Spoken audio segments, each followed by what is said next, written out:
Okie dokie, after about a delay of an hour and 10 minutes of rain, sleet, snow, and the computer shitting all over its candy ass, I believe we're all the way live, and welcome to my graveyard. I'm your host of the evening, the Cemetery Man from Salem, Mass, always taking names and kicking candy ass, live in a living color here with you only on Grande's Graveyard. And yes, we are through it. We are through the delay from hell.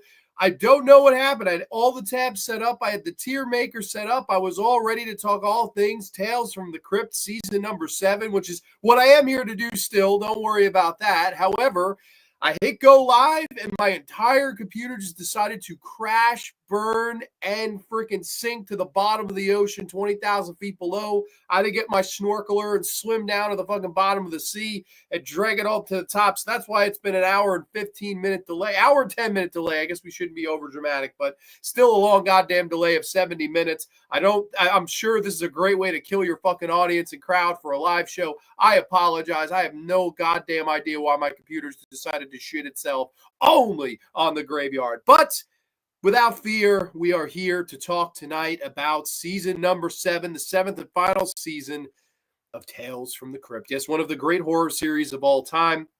Tonight, we say goodbye to the Crypt Keeper. Tonight, we end a near 2-year journey that I started, I think, in mid-2023. So it's coming on about 2 years. I think it was, I forget what month I did the first. I did seasons 1 and 2 of Tales from the Crypt. And then, of course, I started doing them kind of sporadically over the next few months and into years. And now at the 2-year journey, we end a 7-year journey that Tales from the Crypt was, of course, ran from late 89 to the summer of 1996. So yeah, very excited here tonight. We got 13 episodes. Is that an unlucky number? We will be finding out. Of course, we have my top 10 episodes of the series and my bottom 5 to boot. I thank you all for sitting with me through this rain delay. I do appreciate your support. Let's get to the comments and not keep you all in suspense for any longer. Miss C was here way before we went. Miss C was here last week. Ciao, Grande and Graveyardian friends. Never ends. It never ends. This is the stream. It's just keep going. Actually, you know what? I think this hexed me. I think this comment hexed. I think stream went, yeah, you, Miss C, yeah, we're going to fucking just shit on Grande's parade. And that's what happened. The computer just decided to shit itself. Let's go, Miss C. Woo! Only on the graveyard. Joe Mama's in the heezy. What's going on, buddy? Hope all is well with you. We have Mateo here. Ciao, Grande. How does it feel to be the last Tales of the Crypt? Hi to the whole graveyard. Honestly, this is kind of crazy. I didn't think it was going to take 2 years. But if you look at how I've kind of spaced out, like I've done Tales from the Dark Side every October. So this October, that'll be the end of Tales from the Dark Side too. We'll say goodbye to that show. Twilight Zone, I have discussed every single episode. I haven't done the classic format of season 3, so maybe I will cover that at some point because it's just odd to leave it unfinished. And then, of course, next week, I don't know if you guys have checked the schedule, but next week, since we're closing a chapter on the Crypt Keeper and Company this week, we will open a chapter to Black Mirror and Company next week. And funny enough, I swear to God, I didn't plan this, but season 7, coincidentally, on the night I'm reviewing season 7 of Tales from the Crypt, season 7 of Black Mirror dropped on Netflix today. Really weird. I swear to you, I did not plan that. This was planned in advance, but it is what it is. I have no idea how it ended up working out that way, but it's fun. It's like swan song tonight for the Crypt Keeper, and then next week we open up the gates to the graveyard, to the Black Mirror, only on Grande's Graveyard, as we'll discuss seasons 1 and 2. So I'm very excited for that. And it's been, to answer your question, an incredible journey doing this. It's been a lot of fun. Ryan Hanley's in the house. Me and Ryan Hanley were talking all things WWE documentaries this week. The Undead of Night is here. Ciao, Tom. Hope all is well with you. Tom, thank you so much for shooting out. He shared that we were going to be doing the stream here tonight. Of course, I didn't show up on time, so I'm making poor Tom look like a liar. No, I'm just kidding. But Tom did an awesome painting of the Crypt Keeper that you should all check out. It's on the community tab. Hope all is well with Tom. Even John's computer was not a fan of season 7 of Tales from the Crypt. No, definitely not. I've seen it crash before. It takes 15, 20 minutes. I have never seen it take like over an hour to reboot. So I really don't know what went wrong, but man, this crashed and burned. I was kidding before, but this really might be the never ending graveyard. Come on, graveyard. Cinephile World Order. Hey, what's up, everyone? Sean is in the house. I know he's a big Tales from the Crypt guy, and I know he also hates this season numero 7. There he is, live in the flesh. I'm here, live in the flesh. No pish posh. I'm here. Sorry it took so damn long. Ciao, Grande, the graveyard is back. Yeah, exactly. We're back from the dead in the son of a bitch. Alpha Romero cursed me. That's what happened. Last week's guest, the old Alpha Romero. Hope all is well with you, buddy. I had a great time with Alpha last week on a true never-ending graveyard. We went like 3 hours and almost 15 minutes, I think. It's one of the longest shows. It definitely in the top 3 longest graveyards ever. So very fun. I promise you, barring any other rain delays, this will not be 3 hours Grande's graveyard, but we may end around 11, so it may just, the rain delay itself. Fever Dreamland Theaters here only. ... Speaking of Twilight Zone guests, I've had that guy on. We've talked literally over 100 Twilight Zone together on this channel, so that's pretty cool. Delay works for me, but Tales from the Crypt Season 7 does not. Well, we're going to talk about it. We're going to get all into the gory glory details here. Don't you worry. Gave me time to watch some old... Yeah, exactly. I gave you... And with the 70 minutes, fuck, you probably got through about 30 Ultimate Warrior matches, to be honest with you. People saying, I don't want another. Would you agree that the best episodes overall are from seasons 1 and 5? I would agree with that. I have my top 10 list here. And I figured I'd end the show with that. I feel like that'd be a more positive way to end the show. And I also have my bottom 5. I do have one of my top 3 is from season 5, and then the other 2 are season 2 episodes. So, but I love both those seasons. I really, honestly, up until season 5, 1 through 5 are the best.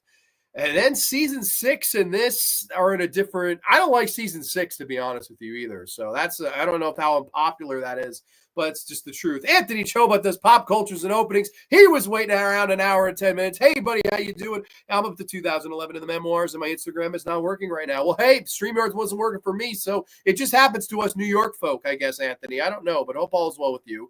Kynes, Mateo, I think season might be the best of episodes, but there's more episodes in that one compared to others. Okay, season 2. Okay, I thought so. Season 2 is up there. To me, the best seasons of the show are season 5, season 2, and then 3 or 4 would come into number 3 slot. I don't know which season. I would lean season 3, but I don't know. Maybe season 4. It's close. And then season 1 only has 6 episodes, so it's kind of hard. I remember when Tales from the Crypt promos for Sci-Fi Channel used to air, and they would do a spoof on either The Shining or Poltergeist. That's right. And that was around the time it started airing on Sci-Fi Channel, would have been like 98, 99. So these were, of course, being shown in reruns, because this was the last year on HBO. We'll get into all that just very briefly here. Mark is in the house. What's going on, Mark? Hope all is well with you. The graveyard is forever. Shake the ropes. Season 1 episode died. Death of Some Salesman is my favorite episode. Awesome. Okay. So that's awesome. But okay. I would do a cheers, but my drink is gone at this point. Let's get into it. Let's not keep you all waited too long as it is. So let's jive right into this son of a bitch. Season 7 of Tales from the Crypt. So a little bit of background before we get into the episodes, before we get into, of course, the A through F list here on the show. Let's talk about the background. What happened? What is the reason that Tales from the Crypt after season 6 decided to move their production all the way across a big body of water and to the United Kingdom? Yes, that's what happened. Basically, Gilbert Adler and company, a lot of the producers of Tales from the Crypt, they felt that season 6 had grown a bit stale, a bit tired, and they wanted to give the production a new flavor. Let's do something different. Let's try to make this feel rejuvenated again, re-energized again. Let's save this sinking ship. And to be honest, listen, does one bad season make it a sinking ship? Sometimes, yes. I mean, sometimes one bad movie can sink a franchise to the point where they go, okay, let's throw me and Alpha talked about it. Let's throw the 3D gimmick on it. Let's charge them more. Let's do one last moment in the sun, whether it be a Saw or a Freddy Krueger, what have you. That's sometimes all it takes is one bad season. I would say season 6 overall, to the point of the first 6 seasons, was the weak point. And I can understand why the producers said, let's try to save this son of a bitch. Let's jump ship. And they literally did that. They got in a ship. They went all the way over to the UK and decided, let's do 13 episodes here. Let's get British actors. Let's do this entirely different thing, shaking up from Hollywood.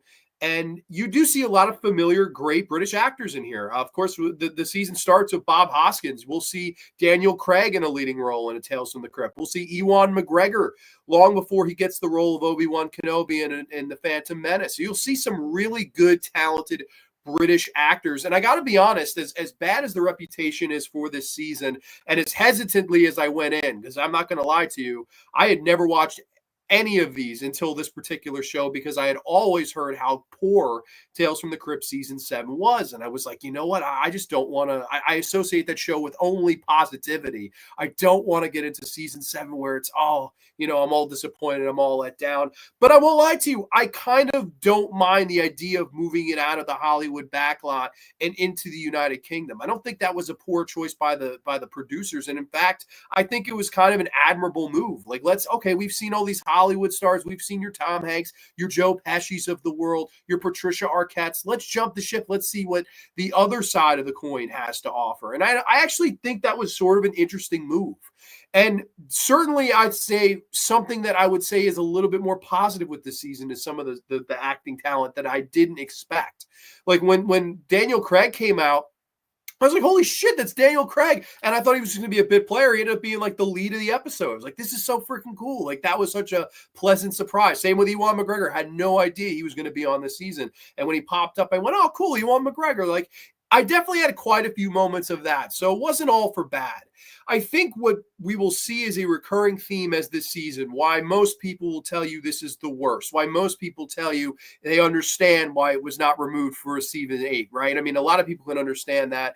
And of course, Bordello of Blood comes out in August of 96, and that did not do well either. So really, 96 was a rough year if you're a Tales from the Crypt fan. You have what many consider to be the worst season and the last season. And then, of course, you have Bordello of Blood, which I think has garnered a little bit of a cult following, but at the time it was considered a big flop, a big letdown, and it seemed like the Crypt went cold for a really long time. It wasn't until 15 years later in 2011 when they even started to talk about possibly rebooting it again until all of that fell through. So this was an interesting time when you look at the backstory, when you look at the background moving into this season.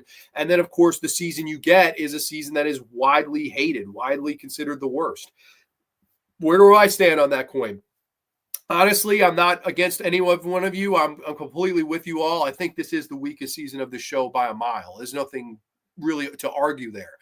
However, I did consider I don't know how to explain this. I did think I was going to hate this a lot more than I did in retrospect. Like, I thought there was going to be some John Grande rants. Fuck this one. Fuck that one. There are a couple bad ones. There's no doubt. But there were way more ones where I went, or that's not Tales from the Crypt. That didn't feel real cryptish. That didn't really feel like an old school Tales from the Crypt. I think that was the main problem with this season. You did not get a lot of the ones that, to me, stand out and felt like the old good classic episodes felt. It just, some of them don't feel Crypt, and we'll get to those. But I don't know. Overall, I was expecting to be far more disappointed and angry than I am here tonight on Grande Scarebird. So let's go ahead. Let's dive in to these episodes here. I actually have a couple comments to read. Tales from the Crypt, it used to air on reruns on Fox. Still broken, but guest breathing. Oh, dude, yeah, I'm sorry. Mark's Haunted House closed down. Never watched the show. I know how the Skelly guy looks. Well, hey, man, if they were to recast the Crypt Keeper, I'm sure they'd hire you. Dominic St. Clair is in the house. What's going on, man? Ron Hanley Confession is probably my favorite episode from season 7. Interesting pick. I saw a lot of people consider that one really good. I didn't hate the move to the UK. I didn't like most of the episodes except for the one standout, which is still, I'm in suspense there because I don't know which one you mean. Do you think that the reason Bordello of Blood didn't do well as season 7 because Tales from the Crypt was going stale? That's very possible. I think like with this particular season, if I'm answering the season question first, I do think there are probably viewers that did not like that move. Wait a minute. I went from seeing Joe Pesci. I went from seeing Catherine O'Hara. I went from seeing legitimate stars, right, to, okay, now I'm overseas. Daniel Craig wasn't really a name yet. Ewan McGregor wasn't really a name yet. Bob Hoskins had been Mario. And you do have quite a bit. You have some United Kingdom comedy talent in here. I mean, you had quite a lot of stars from the UK that people would recognize. You had, of course, in the episode Confession itself, I'm trying to think, Eddie Izzard was a big like UK comedian. So I don't think these were recognizable names in the States. And when you're going from a show where every week there's a possibility I might see an A-list star, or I might see a Brad Pitt, or I might see somebody like that, I think that's a big part of it too. And I think that also, hey, you're going from a show that was 6 years in Hollywood. All of a sudden, everybody has a British accent. I could see it. I could totally see somebody sitting going like, what? Like, what in the hell is this? I think that was part of it as well. And I do think the show ran stale, to be honest with you too. Like season 6 is not a good episode, not a good season of Tales from the Crypt to me. Like, I don't like season 6, really. I really don't. When I watched it, I was like, damn, like it's substantially weaker than the first 5 to me. The last 2 seasons, it did grow stale. As far as Bordello of Blood, I don't know. Because it seems to have garnered a cult audience now. Like, Demon Knight still gets its love. I don't know if people were expecting another Demon Knight. They didn't expect Bordello of Blood to be what it was, even though it's very much in the title. I'm not sure. That's a really good question. It would be a question to ask of people that were around at that time, right? I mean, I wasn't even born when this show ended or this Bordello of Blood debuted in the theater. I wasn't alive, so I couldn't tell you. I wasn't there. But it is a fair question, and it's definitely open to the whole chat. If you guys were there, what do you think? What do you think? I think partially growing stale and partially the move. I think those were the 2 crucial decisions that ultimately led to the downfall of Tales from the Crypt and ultimately not being renewed to hit that 100 episode mark to become syndicated. I mean, that would have been really, really cool for the show, and maybe, just maybe, we'd have good HD transfers and a good Blu-ray set and no licensing issues. But that's all it seems like happened with this season. It's just issue upon issue. I hate this season so much I refuse to own it. Dang, that is pretty hardcore. Don't deprive us of Grande rant. You deserve it. Oh, I mean, I'd love to cut a rant to the computer. I don't think Dennis Miller helped Bordello Blood. I did like Bordello, but season 7 had nothing to do with it. Yeah, some people probably say that they didn't have anything correlate, even though it's the Tales from the Crypt name. They ended a month apart. I mean, so this show ends in July 19th of 96. Bordello Blood, I think, goes into theaters in August of 96. So, I mean, is it a case where, hey, everyone had such a bad taste in their mouth of Tales from the Crypt that nobody wanted to go support Bordello Blood?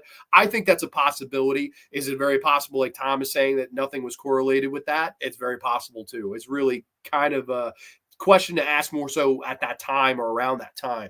When did Bob play Mario? I remember him being Mario, but not Mario. Okay, fair enough. But I see what your point is there. Season 6 had about 5 decent episodes. I like the one Michael Ironside called Comes the Dawn. Okay, yeah, no, season 6, I don't know, was a little weak for me, but let's get into this son of a bitch. Let's get into it with episode 1 of season number 6. And we were just talking about, episode 1 of season number 7, God damn it.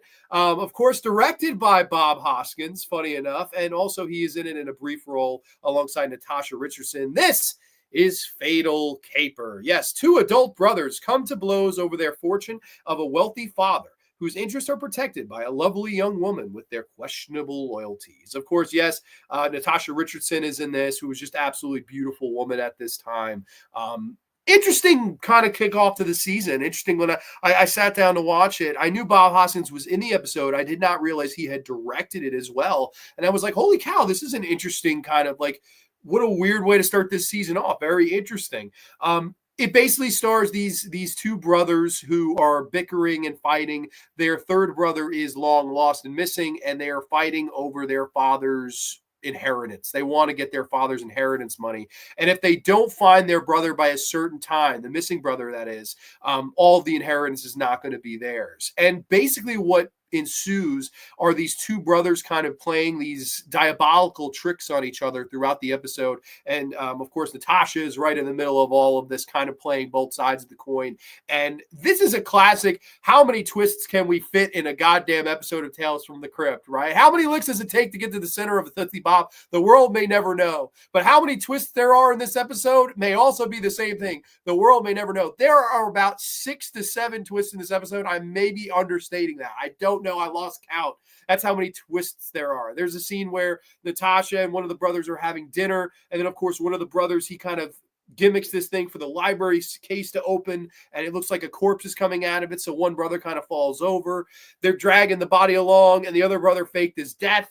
And then there's a twist there. It's twist after twist after twist to the point of absurdity, to the point of like, I was like, all right, come on, like land the plane here, Bob Hoskins, you son of a bitch. I thought it was silly. It was fun. I thought it was well written enough. It wasn't a situation where it had me from beginning to end. I thought by the end, to be honest with you, it went a step too far, a twist too far. And what do I mean by that? The final twist of if you can believe it, the final twist is yes, the voluptuous Natasha Richardson is revealed to secretly be a man. Yes, that is the biggest twist of all. It's secretly a man.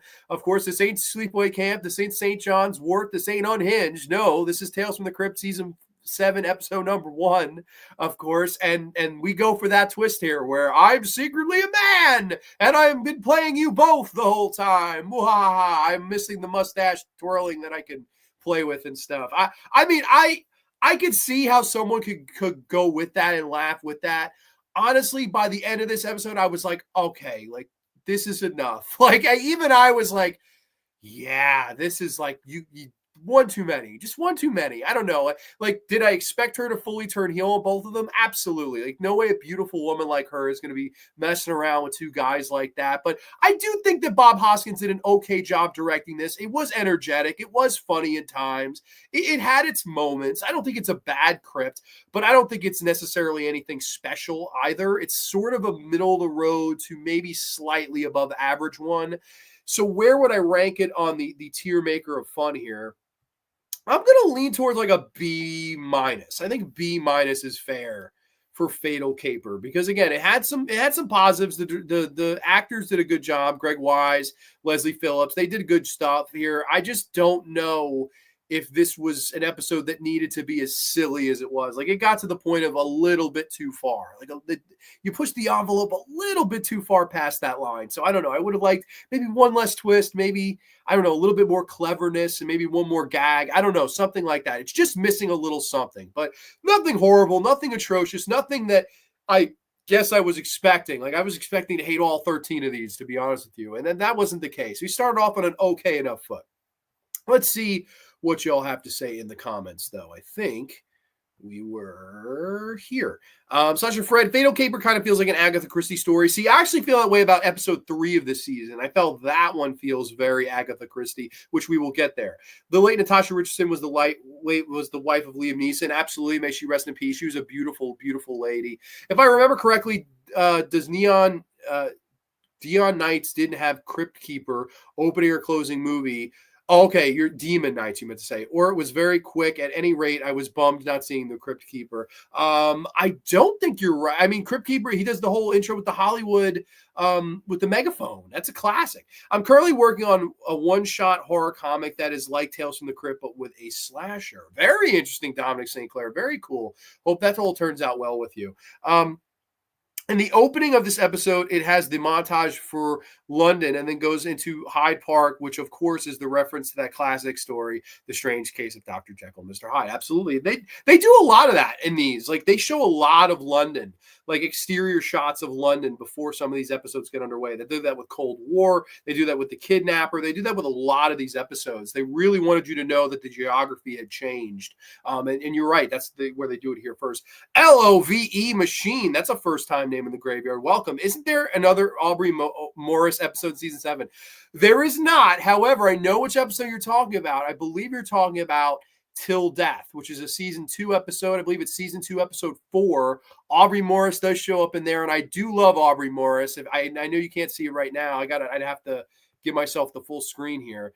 He's in this movie, Clockwork Orange. Yes, Alex, yes. He's the teacher that goes to visit Alex. And of course, I always remember him in The Wicker Man, where at the end they're burning the guy down and Aubrey Morris is swinging his arms and singing. And Aubrey Morris is a once-in-a-lifetime fucking talent, man. I appreciate you knowing who the fuck that is, because probably not a lot of people know who the hell Aubrey Morris is, but I'm in the same boat. Aubrey Morris is a fucking legend.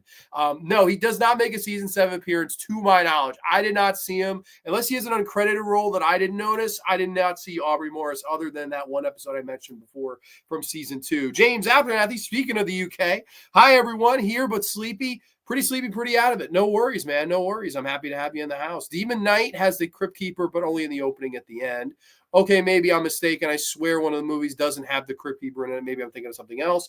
I don't know if you've ever seen it, but there was a 90s movie Bob Hoskins was in called Heart Condition, in which he played a bigot cop who gets the heart of an African American. Really, I've not seen that. That sounds like a Tales from the Hood segment. The theme song is done by Bonnie Raitt. Okay, are you talking about The Ritual? Okay.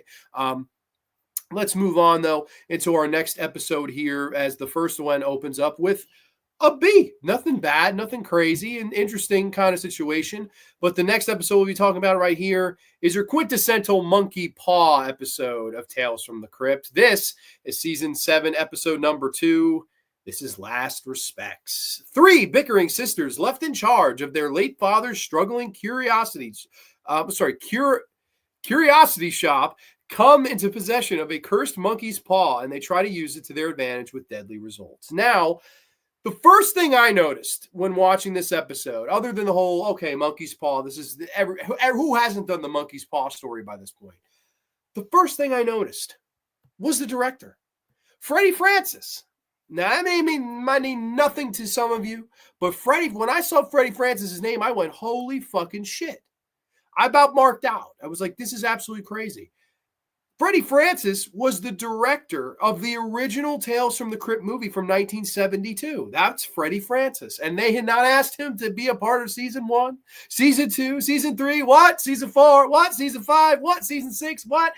It wasn't until season 7, episode 2, where they finally reached out to little Freddie, and they said, Fred boy, you're back up to the plate again. We want you to direct another Tales from the Crypt. And of course, the one he ends up directing is one of the more hated episodes of the series, unfortunately. This one, as far as reviews that I read, was considered by many to be very hated. And I see people saying he was a Hammer staple, and yes, he was. He's directed some movies I really don't like. I hate Trog. Trog is a movie I fucking despise. But I really do like the original Tales from the Crypt movie. I always thought he did a very good job with that. He's hit and miss. There were some movies he made that were quite bad. I'm not going to try to sugarcoat it, that he was some great, director. But what is interesting is he also was, I believe, an Academy Award winning cinematographer, if I'm not mistaken. I believe that is the case with him, which is absolutely fucking crazy when you think about it. I believe this is a guy that worked, I believe, a lot with David Lynch. I believe he worked a lot with, oh my God, I don't know if he worked with Kubrick or not, but I know he worked a lot with Lynch. And there's one other big famous filmmaker that's not coming to my mind. That's a lot of the people he would work with. And of course, here steps into the director's chair and directs this one. So I thought that was really cool right off the bat. I was like, holy shit, throwback to the original, the literal OG Tales from the Crypt movie. And what you have here, aside from a sloppy opening, I think is an okay, decent enough storytelling of the monkey's paw. It's 3 sisters arguing over their father's shop. All things are going to hell. There's a really, really bad, obnoxious dinner scene at the beginning of this episode. That is the worst part of this episode by far. And I thought I was in trouble when it started, because there's an old woman at the table farting. There's fart jokes. There's these women that are just bickering constantly over something that you have no frame of reference on. I was like, oh shit. I was like, I'm in trouble. I'm in trouble. I'm telling myself I'm in trouble. And then it gets to, okay, here's the monkey's paw. Let's wish for something. And they wish, one of them wished for £1 million, because of course they have all this, meta. Oh, we know all of the wishes won't come true. They won't happen the right way. So what does she do? She just wishes for £1 million with no specifics. Like she knows it's all going to hell, but fuck it, I'm just going to wish it anyway. Like, I'm not going to try to be smart about it. And of course, not trying to be smart about it ends up in some dumb things happening to them. Of course, they get all of these weird things in the like pens in the mail. It's really bizarre, and I have no idea why they went this way. But then they research and say, oh my God, they're worth 250 pounds a pop, but we're short one. And then one of the sisters ends up dying. Really, it is all over the fucking place. But I will say, from a visual standpoint, I actually quite liked this episode. There were some interesting uses of color here. There's an interesting scene where the fucking one of the sisters opens up this room, and all this smoke and kind of bright, vibrant blues and magentas and purples and reds kind of shine throughout the door. I was like, wow, that's visually kind of interesting. I thought visually this one was appealing enough. The three actresses playing the sisters, I think they all did an okay enough job. They were a little bit annoying, but I guess they were supposed to be arguing and things like that. I don't know. Didn't hate this one. I wouldn't say I hated it. It wasn't anything special, but it wasn't anything really good either. It was kind of, again, middle of the road to maybe just a slight bit above average. I don't know. Again, kind of mad. Well, that is the mad thing is this whole season, you could throw that mad kind of, asterisk on it. But for me, this is an interesting one. Where would I rank this? I'm leaning towards like a C minus. Like I think Last Respect's like C minus C. You know, we'll say smack in the middle. It's like your average Tales from the Crypt episode. It's got a cliche of horror of the monkey's paw. It has an interesting visual aesthetic. It has a really poor opening, but as the thing goes on, I kind of got more and more in with it. And then, of course, by the end, I was like, all right, you know what? No harm, no foul, like harmless. That's kind of how I felt about it. But let's see what you all have to say in the chat about this one, because this one was pretty hated when I was reading some reviews on it. Aubrey Morris was also, that is right. Yeah, he was in Bordello Blood. There you go. Freddie Francis was a Hammer, Amicus, Tygon State. Absolutely, yes. And I was so excited when I saw his name. The classic series, Are You Afraid of the Dark, did their own version of The Monkey's Paw, is an episode called The Twisted Claw, which was originally the pilot episode, of course. And I know that the new Creep show did their own version of The Monkey's Paw. Monkey's Paw has been done to death. It's literally like one of the age-old horror stories that has just literally been done to death. It's actually kind of crazy that they still do Monkey's Paw adaptations. Have you read any of the Tales from the Crypt comics? Man, I haven't. I really haven't, and I should. I would love to read some of these original stories or Bolt of Horror or any of those where like these stories originated from. I think that would be something really cool to do one of these days, but I just never have, to be perfectly honest with you. I'd love to even own just one. That would be really cool. The Undead of Night, I thought Respects was tied with Cold War for the worst episodes of the season. Interesting. Okay. I think there are far bigger offenders here, and we'll get there, but interesting. So those are your bottom two. All right, fair enough, man. Trog was an awful, in a funny, bad way, R.I.P. Joan Crawford was stuck in that movie, man. Trog is a terrible film. And it's funny, like 2 years later, he makes the Tales from the Crypt movie, which I quite like. So go figure. Go freaking figure. As we move on to the next episode, which this one I thought was the Agatha Christie feeling-esque one from season 7, episode number 3. This, A Slight Case of Murder. A game of cat and mouse ensues between a female mystery novelist and her jealous former husband when he accuses her of having a love affair with her nosy son's neighbor. Yes, A Slight Case of Murder. Now, this one, funny enough, was directed by Brian Helgeland, and it was also written by Brian Helgeland. And of course, if you don't know that name, Academy Award winning screenwriter, of course. And then, of course, I always remember him, funny enough, from Nightmare on Elm Street 4. That was his first job as a writer. He wrote the script for A Nightmare on Elm Street 4, The Dream Master. So I was like, holy shit, Brian Helgeland, welcome to the fucking cast, man. Like, this is really cool. Welcome to the Crypt, I guess. This one felt very Agatha Christie to me, and of the vein that it stars this really obnoxious author, this woman played by Francesca Annis, and she's just this obnoxious, mean lady. Of course, her neighbor's played by Elizabeth Spriggs, who you may remember as the fat lady in the original Harry Potter movie. She plays Mrs. Trask, and she kind of comes over and is looking for help with being a writer. She's like, hey, would you mind giving me some pointers? Would you mind point me in the right direction? Have you read my story? And of course, our lead is just this absolutely irredeemable, just disgusting human being, just a really nasty lady. And she's saying that it's one of the worst things she's ever read, and you shouldn't quit your day job, and all this mean, horrible shit. And then, of course, someone more mean and horrible than her shows up. It's her husband, who is trying to murder her. And then, of course, the whole episode kind of plays out as an Agatha Christie-esque. These husband and wife are kind of going back and forth with killing each other. And then, of course, Mrs. Trask, her son, and some other unfortunate parties kind of get involved along the way. And it's kind of out there. But I thought this one was cleverly written. I thought Brian Helgeland did a really good job in the writer's chair with this one. I thought it was kind of clever and kind of like, I kind of every now and again was like, like this is something that it would feel like it'd be in a mystery-esque pulpish novel. Like it's very pulpy. I thought that was the kind of cool thing about this one. And I thought it was clever. I thought it was funny. I was kind of entertained throughout the whole thing. And as my camera's going out of focus here, what the heck? We're going out of focus only on the graveyard. I'm trying to fix that for you guys. And then we're back. I thought that The performances were energetic enough. I thought the lead actress did such a good job of making you just like kind of hate her. And then of course, Elizabeth Spriggs, I thought did a really good job at making you feel like that sympathy for her. Like, oh man, this poor little lady, she's just trying to write a good novel. Like, why won't this lady just help her? And of course, it kind of all culminates where the son gets involved and everyone is shooting each other. I was like, dude, what the, like, what? Like, where are we going with this? I thought it was kind of batshit crazy. And then, of course, by the end, Miss Spriggs, of course, gets the upper hand on this lady that's been treating her nasty and speaking down to her and things like that. And then, of course, it's like, oh, will you help me? And she just won't do it. She's like, oh, you know what? I think I finally got my ending. There's a really kind of fun moment between the two of them. And the episode kind of ends where, yes, the fat lady herself, Elizabeth Spriggs, is the winner here. I liked this one too. I thought this one was kind of funny and it had a nice heart to it. Again, I don't know if this necessarily contemplates a good Tales from the Crypt.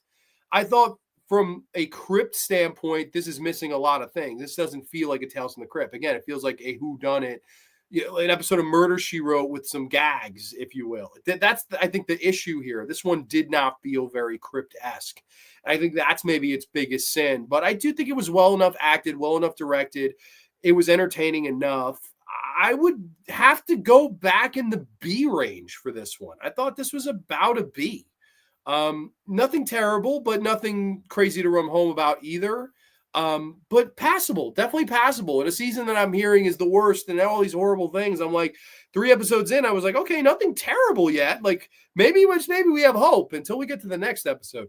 The best version of Monkey's Paw was Pet Sematary. That's a great call. I love Pet Sematary. Tales from the Crypt comics were very fun, and the Crypt Keeper looks different, looks more like the Crypt Keeper in the original film. But that's cool. I mean, I always really liked the John Kassir Crypt Keeper design and the Chucky eyes, the Kevin Yeager Chucky eyes. I always thought that was really cool. And he really brought that character to life. Like, I mean, the Crypt Keeper would have been a horror staple before the show, but until after the show, I mean, the Crypt Keeper became a part of Americana almost. And I guess in this case, UK Americana, UK England Britishness. I don't know. But I mean, it was a big deal. It was truly, I mean, you say Tales from the Crypt, people to this day know what you're talking about because of the Crypt Keeper. It's that iconic of a character. So, but I mean, I know what you mean for sure. That's pretty interesting that they kept the original design. Let's be thankful that the TNT version of Tales never happened. What a disaster that would have been. I mean, yeah, no, I know they had tried several times to try to bring this show back. It's sort of a situation where I don't know if you could bring it back. Like, this show was really a product of its time as well. Of course, it did start in late 89, but it's really mostly a product of the 1990s where horror was really dead in the cinema. Like, from 90 to 95, horror movies were not making the same money in theaters that they usually were. Of course, throughout the whole decade of the 80s, and then even for the last half of the 70s, for that matter, it just seemed like horror really wasn't being successful in cinemas. But it wasn't until Tales from the Crypt kind of came along, and oh my God, we have all these A-list stars, and we're doing these amazing ratings, and we're one of the shows that built HBO. And I mean, it was a really crucial time, I think, when you're thinking about television and horror and television. It's hard to really replicate that. It's hard to bring that back. And it's a shame to me for fans like us that love this show that we don't have that quintessential definitive version of it on physical media. We have the DVDs.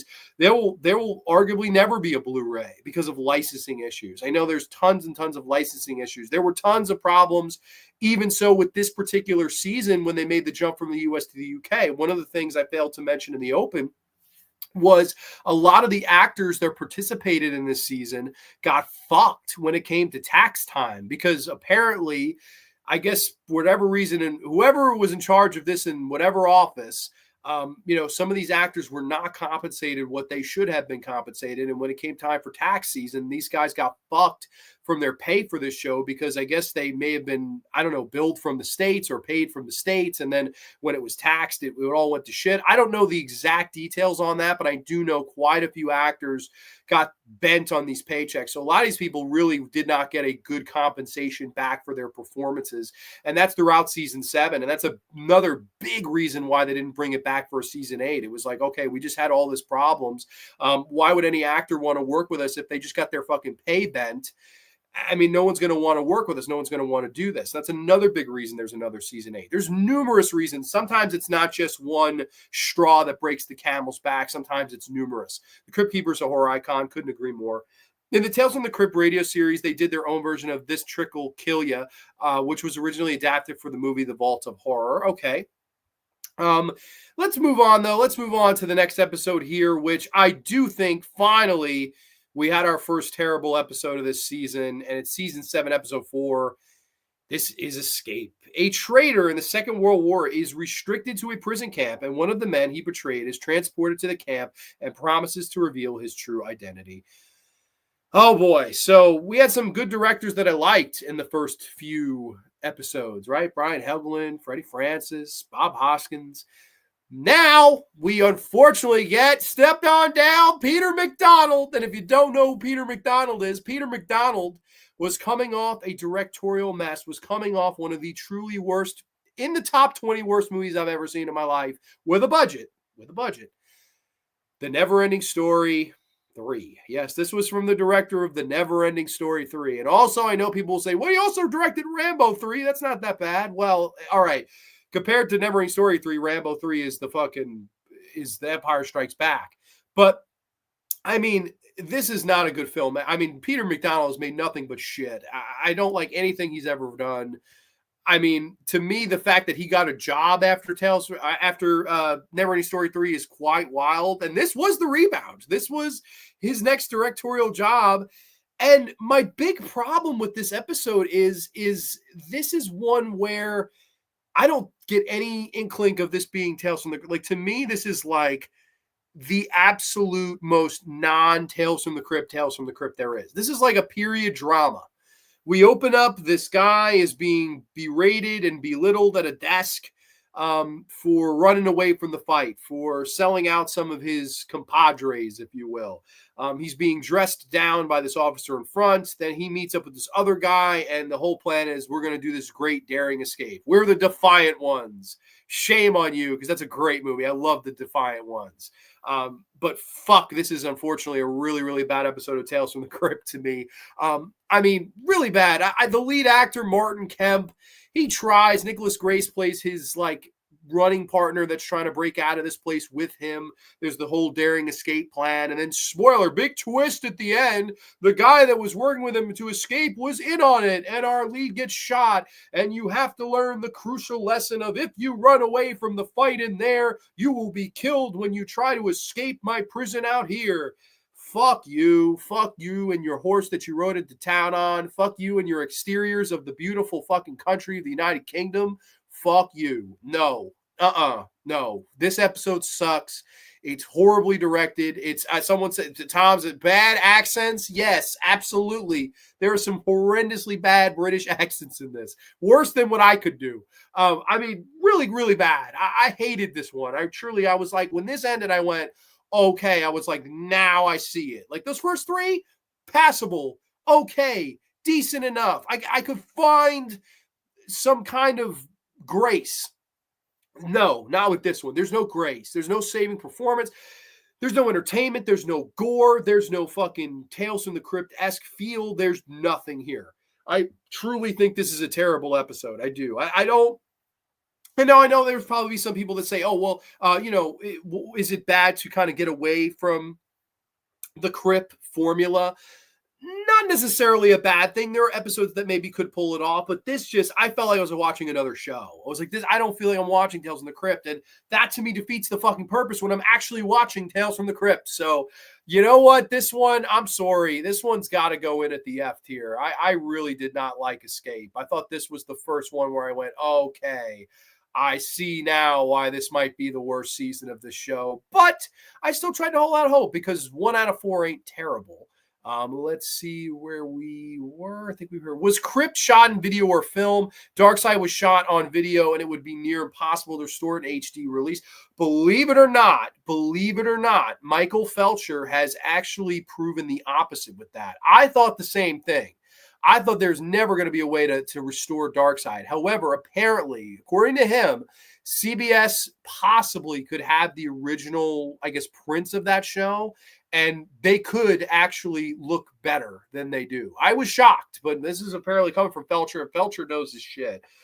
So will that ever happen? I don't think so. I'm not ever going to get my hopes up. But I was with you. I thought that all along. I always thought they were shot on video. So what would be the point of ever putting a Blu-ray of Tales from the Dark Side or a 4K of Tales from the Dark Side? It doesn't make sense because it all looks like shit anyway.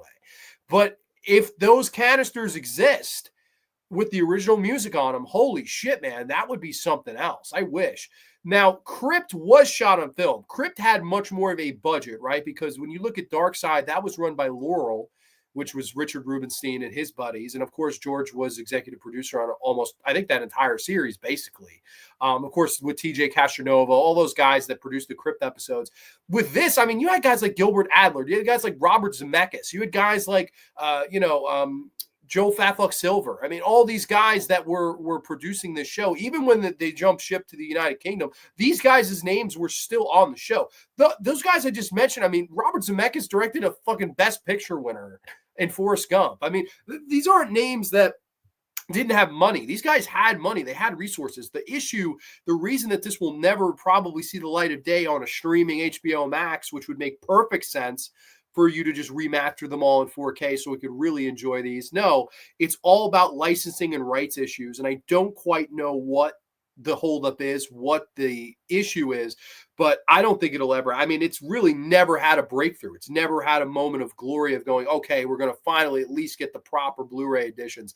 I don't know. I don't know what the issue is, but I wish they'd figured it out because the fans of this show and this show itself, even without the fans, they deserve better than this. Like, they really do. Not sure how many people know about this, but for anyone interested, there's a Tales from the Crypt cartoon. Yes, Tales from the Crypt Keeper. That's right. Which had that interesting animation, like early 93 and 94-esque. Escape feels like a version of Yellow, but with a prison camp. Yes, and like, I liked Yellow. I thought Yellow, and here, I'm guessing they thought it would work because of the Yellow episode. See, Yellow, funny enough, I believe was directed by Robert Zemeckis. I think that was the Zemeckis joint. I'm pretty sure. And of course, it started, the Sheens and all the, I'm sorry, not the Sheens, the Douglases, if I'm mistaken here. The Douglases, it's Kirk Douglas and his son, the late Douglas. I forget the brother's name that passed away. But of course, Dan Aykroyd's in there. That's a great episode about the horrors of war when it comes to a father and son, right? The father must execute the son from running away from the fight because he was yellow. He ran away scared. That's a good story. There's the personal like grief there of I'm an officer of high position. I don't want to do this because this is my own flesh and blood, but following the order, following the law, he must go even though he's my own pride and joy. There was that conflict there. There was some really good acting scenes where these guys, and that's one of the longest, I think that is the longest Tales from the Crypt episode. They gave it time to breathe. This is just a mess from top to bottom. I mean, I wasn't interested. I wasn't intrigued. I didn't feel anything for the lead character. I didn't think the direction was particularly good. You had the guy who made the Never-Ending Story 3 who gave him another job. I don't know who gave him this job, but he should have got 3 to 5 years, whoever it was. The cartoon is called Tales from the Crypt Keeper. Escape, literally. Yeah, escape this shit, man. One of the Robert Zemeckis' first movies was I Want to Hold Your Hand, which came out 8 years after the Beatles had broken up. I want to hold your hand. Well, let's move on because I wanted somebody to hold my hand after that episode. But we move on into an episode where I would say of this season, most people would herald this as the best episode. I don't know if I'm quite there, but I liked this one, and I definitely think so far of the first 5, this was the best episode. And of course, this is season 7, episode number 5. This is Horror in the Night. A double-crossing jewel thief is shot and hides out in a hotel where he starts to hallucinate about a mysterious, beautiful woman. Yes, in steps, of course, Russell Mulcahy as director, and I know, Alpha, if you're still here, you'll love this, written by John Harrison. And of course, John Harrison is a big hero of mine, and I know of Alpha's. He did a great job here. I think the script is, and I'm going in out of focus again. I don't know. I think my computer just hates me tonight. I don't know. I just had a rough day with technology, as we'll try to unlock this key to Terabithia here. Nope, still not working. Let's do it. Come on. Focus. No. Let's try it again. Come on, Graveyard. Focus. No. Well, I'll keep talking. But Horror in the Night is an interesting enough episode. It starts off with these two jewel thief guys, as I fixed it. These two jewel thieves who are arguing like crazy. They're on their way to a job, and it's a literal like in and out job. It's the quickest job ever. They kind of go into this place. You hear some gunshots, they run out, and then one double crosses the other. And then, of course, where am I going to stay for the night? Where am I going to hide out? And he finds this hotel around side of town, and he checks in, and basically hallucinations of horror ensues. And this is an entire real episode where it's almost like a reel for hallucinatory horror with some interesting visuals, some interesting colors, some interesting body horror, some interesting psychology about your past kind of coming to haunt you. Of course, we do see Elizabeth McGovern, who is a beautiful lady. You get the idea that she and he used to date, and she is visiting him from beyond the grave and what just happened to her. There's a lot of kind of dialogue insinuating what may have happened, and then we see it play out as the episode progresses. Some very interesting things of our character kind of looking through the hallways, and you have the camera kind of slowly but surely follow him throughout this hotel. Very creepy, very unsettling in a very good way. I thought it had a lot of Shining vibes, or even some Rose Red in there. It felt like a fun haunted house simulator, if you will. There was some horror in the night of this haunted hotel. As our character kind of slowly but surely starts to go insane in this hotel. I really liked that. I thought all that stuff was really, really good. I thought it was well directed by Russell Mulcahy, who had done some really good Crypts before. Of course, Let the Punishment Fit the Crime. That's another really good one that he did with Catherine O'Hara in the previous season. I liked that. There's a really crazy sex scene in this where our lead character is having sex with this woman who, of course, it's Elizabeth McGovern at first. And then all of a sudden it starts turning into this creature, and these wings sprout out and all this yellow goo. And he just starts screaming blood. He's like, oh my God, there's this insanity going. I was like, holy shit. When I was like, this is absolutely wild. I love this. I was freaked out. Of course, and then it all kind of culminates to, was this hotel he checked into ever really a running hotel? There's these questions of that. There's these questions of his past. You know, don't be a dirty double crosser, because again, your demons will come and track you down. I liked that stuff. I thought this entire episode was really well done. I thought the direction was good. I thought the psychology was good. It's a little rough around the edges. That's maybe my only critique. Like, there are points where you may not be able to tell what's going on, and that may be done on purpose, but it's some of its incoherency a little bit hurt the pacing, I would say. But overall, a very solid episode, and definitely the one I would say so far was the best of this season. I was like, we get more like that, I'm gonna come on here and praise season 7. Unfortunately, this is the only horse of its color on here, but I think one that is well deserving of an A. I think Horror in the Night is going to be our first A of the season. I thought this one was pretty good. And of course, this list doesn't have the S tier. Look at that. So let's add a row above, because we need to have an S tier, even if it's for show. Even if we don't have any S episodes, we need to have the S tier just because. Let's give it a color here. I don't know. Let's do purple. Why the fuck not? Pink, purple. I don't know. Oh shit, we fucked that up actually. Let me do. There we go. Okay, now we're good. But yeah, no, this is one of those ones where I actually was pleasantly surprised. I quite liked this one. So let's see what everyone has to say in the chat. I think we were here. Chris C., the film nerd, is in the house. What's going on, Chris C.? From a slasher dude to the film nerd, but he's still the same awesome cat. Welcome, Chris C. Hope all is well with you. We got Robert W. Harbitz II. Say that 4 times fast. Hello, good to be seeing you on Alpha Romero the other night. This is the first time I've seen one of your tales from the Crypt reviews. I love that show. I wish I wasn't late, but better late than never. Well, Robert W. Harbitz II, I welcome you to my graveyard. Thank you so much for checking out the show tonight, man. Joe Mama loved the show. Well, we love you, T. Thank you so much. What's up, Grande? Thought you were not coming on. Donovan, D to the A, dude. My computer just decided to shit itself, but here's one of the lucky golden ticket winners. Of course, he was 2 weeks ago. He was one of the contest winners, and he will get his $50 gift card to Tarjay. This is a good man right here. Tarjay, $50 gift card to T to the A, man. Shout out to you, buddy. Happy to have you in the house. People explaining to Donovan why I was late. I do appreciate that. Horror in the Night's the first one I'd recommend. Like, full on. I think every Crypt fan should see this episode. I think it's worthy of seeing. I liked Horror in the Night. I thought it was good overall. Moving on into, I guess, Good Brother Tom's least favorite episode of the season thus far. It's season 7, episode 6. This is Cold War. After losing their friend Cutter in a botched robbery, Ford and Cammy, a wild young Londoner crime couple, split up and Cammy finds a new lover, Jimmy. Jealous, Ford shoots him and the trio discovers something shocking about one another. Of course, this does star Ewan McGregor, who would go on to play Obi-Wan Kenobi in the Star Wars prequels. Of course, my favorite Star Wars character and probably my favorite actor in all the Star Wars movies. Of course, this was, I believe, the same year the Train Spotting would have came out, which was the movie that really kind of put him on the map. And he would go on to work with a lot of really good filmmakers, right? I mean, he worked with, obviously George Lucas. He would go on to work with Tim Burton in Big Fish, which I do think is actually Tim Burton's best movie. I love Big Fish. I think Ewan McGregor is money in that movie. We're, really talented a guy. I really like Ewan McGregor, always have.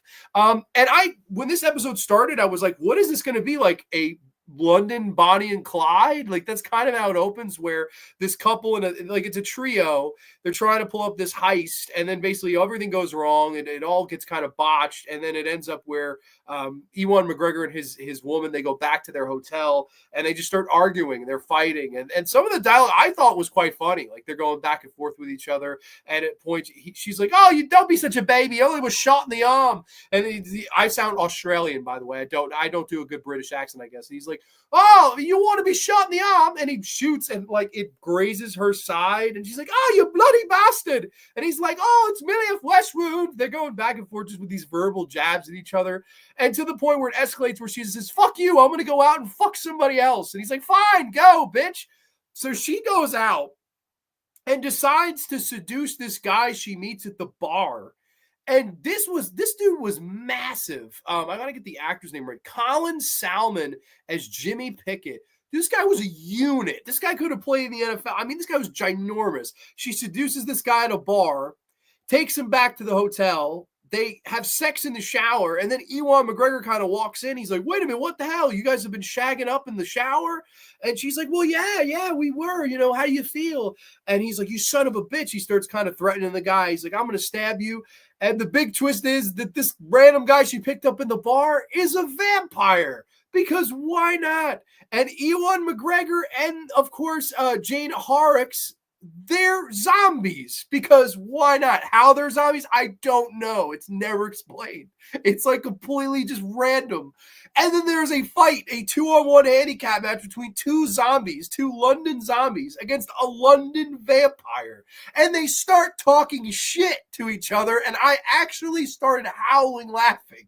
The fucking Jane Horrocks gets on the bed with a steak in her hand, and she goes, "Your time is up, Count Chocula."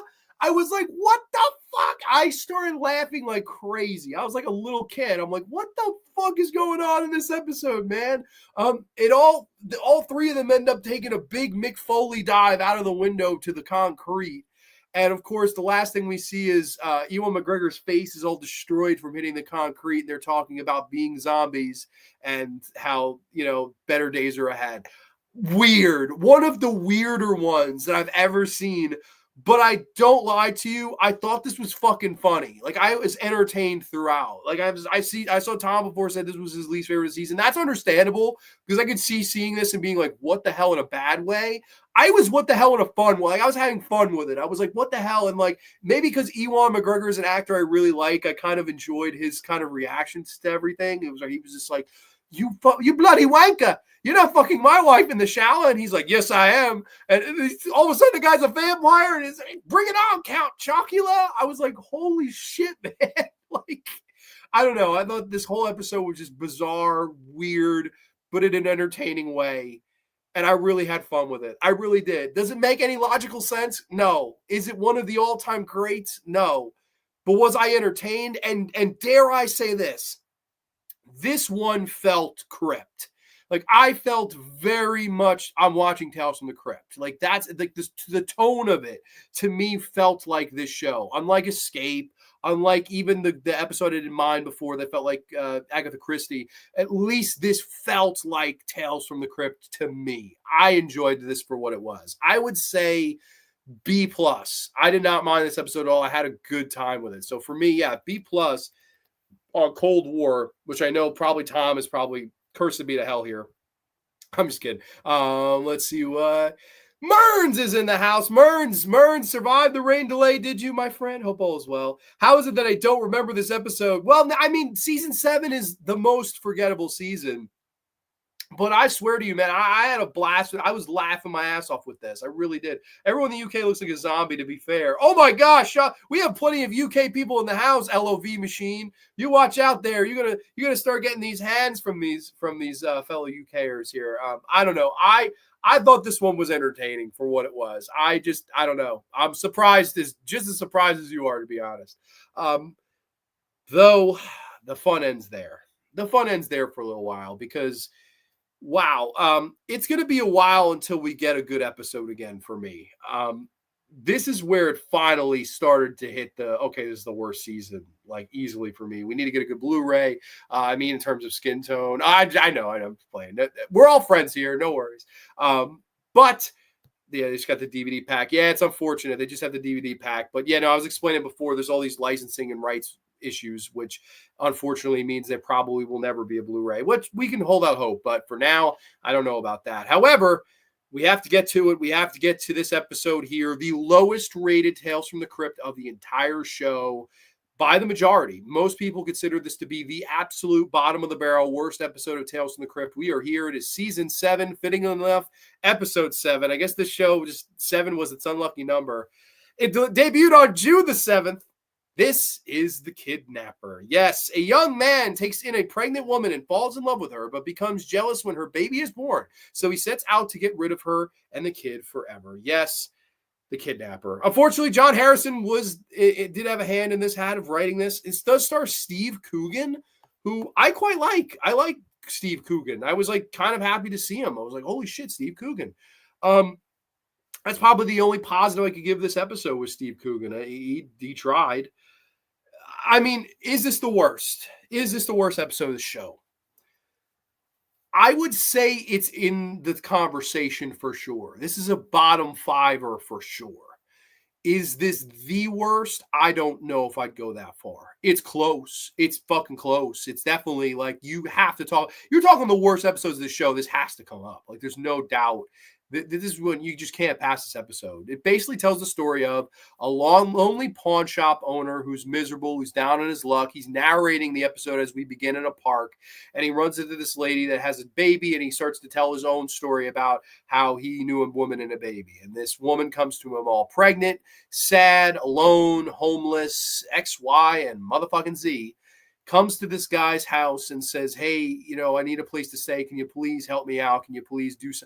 And he feels bad and figures, if I'm Mr. Nice Guy, if I'm Mr. Sure, you could stay at my house for free. Sure, you can have your baby here. Sure, I'll support you till you're back up on your feet. Then surely that you'll fall in love with me. We'll live happily ever after. I could be the father of a dad I didn't fucking put in you. And we can all live happily ever after when they're throwing, rice at our wedding. That doesn't happen here. That doesn't happen to this fucking guy. What ends up happening is that this woman eventually does have the kid. She starts showing the kid more attention to him. He gets jealous and comes up with this brilliant idea to have the baby stolen in the middle of a park while the woman is being distracted by mimes. I'm not kidding. The baby is stolen by mimes, and he figures this will make her love me. Now the baby is kidnapped. She'll fall in love with me because she'll be vulnerable. That doesn't happen either. In fact, he goes to make his move the day after the baby is kidnapped. He goes to make his big move. He's shocked when she doesn't fucking reciprocate. And then he goes, you know what will make her love me? If I fucking go and get the baby myself. And then, of course, this thing sort of ends. I mean, this is a horrible fucking episode of TV, no matter what show you're watching. And to me, the fact that this is a Tales from the Crypt, that this is part of the illustrious 93 Tales from the Crypt that had come, this is a disgrace to the show, really is. This doesn't belong in there. This isn't worthy of in there. This never should have been aired. That's how bad this one is to me. Steve Coogan tried. everything else around him. Okay, what is the story you're really trying to tell here? Where is the horror in your horror story? Is it the horrors of wanting to be loved? Is it the horrors of I will do every single thing under the umbrella just to gain your acceptance, just to gain your love, just to gain your approval? And in the end, all the egg is on my face because I will never get that from you because you truly do not love or care for me.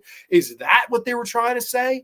If so, could you have done it any less convolutedly than you did? Any less? Oh, well, we're going to have a baby in the park and he's going to get kidnapped while the mother's being distracted by moms. And when he gets back to the fucking house, that's when he's going to make a move to grab her yits. And when she refuses to grab his yits, well, then he's going to go back and try to get said baby and try to save the day like a knight in shining armor. No, Steve Coogan, what the fuck? This is a disgrace. This absolutely stinks on every level. This is horribly directed. There's a reason this director didn't go on to do shit after this because it stinks. There's a reason there's two directors in this because it was so fucking bad. They probably brought somebody else in to try to wipe the shit stains off the Huggies diaper. And spoiler alert, they didn't try scrub or do hard enough because this shit stinks to this day. This came out in 1996 and I could still smell this shit all the way across from the water. 29 illustrious years later, I still smell that shit and it smells awful. And this, The Kidnapper, is an undoubted F-tier episode of the show.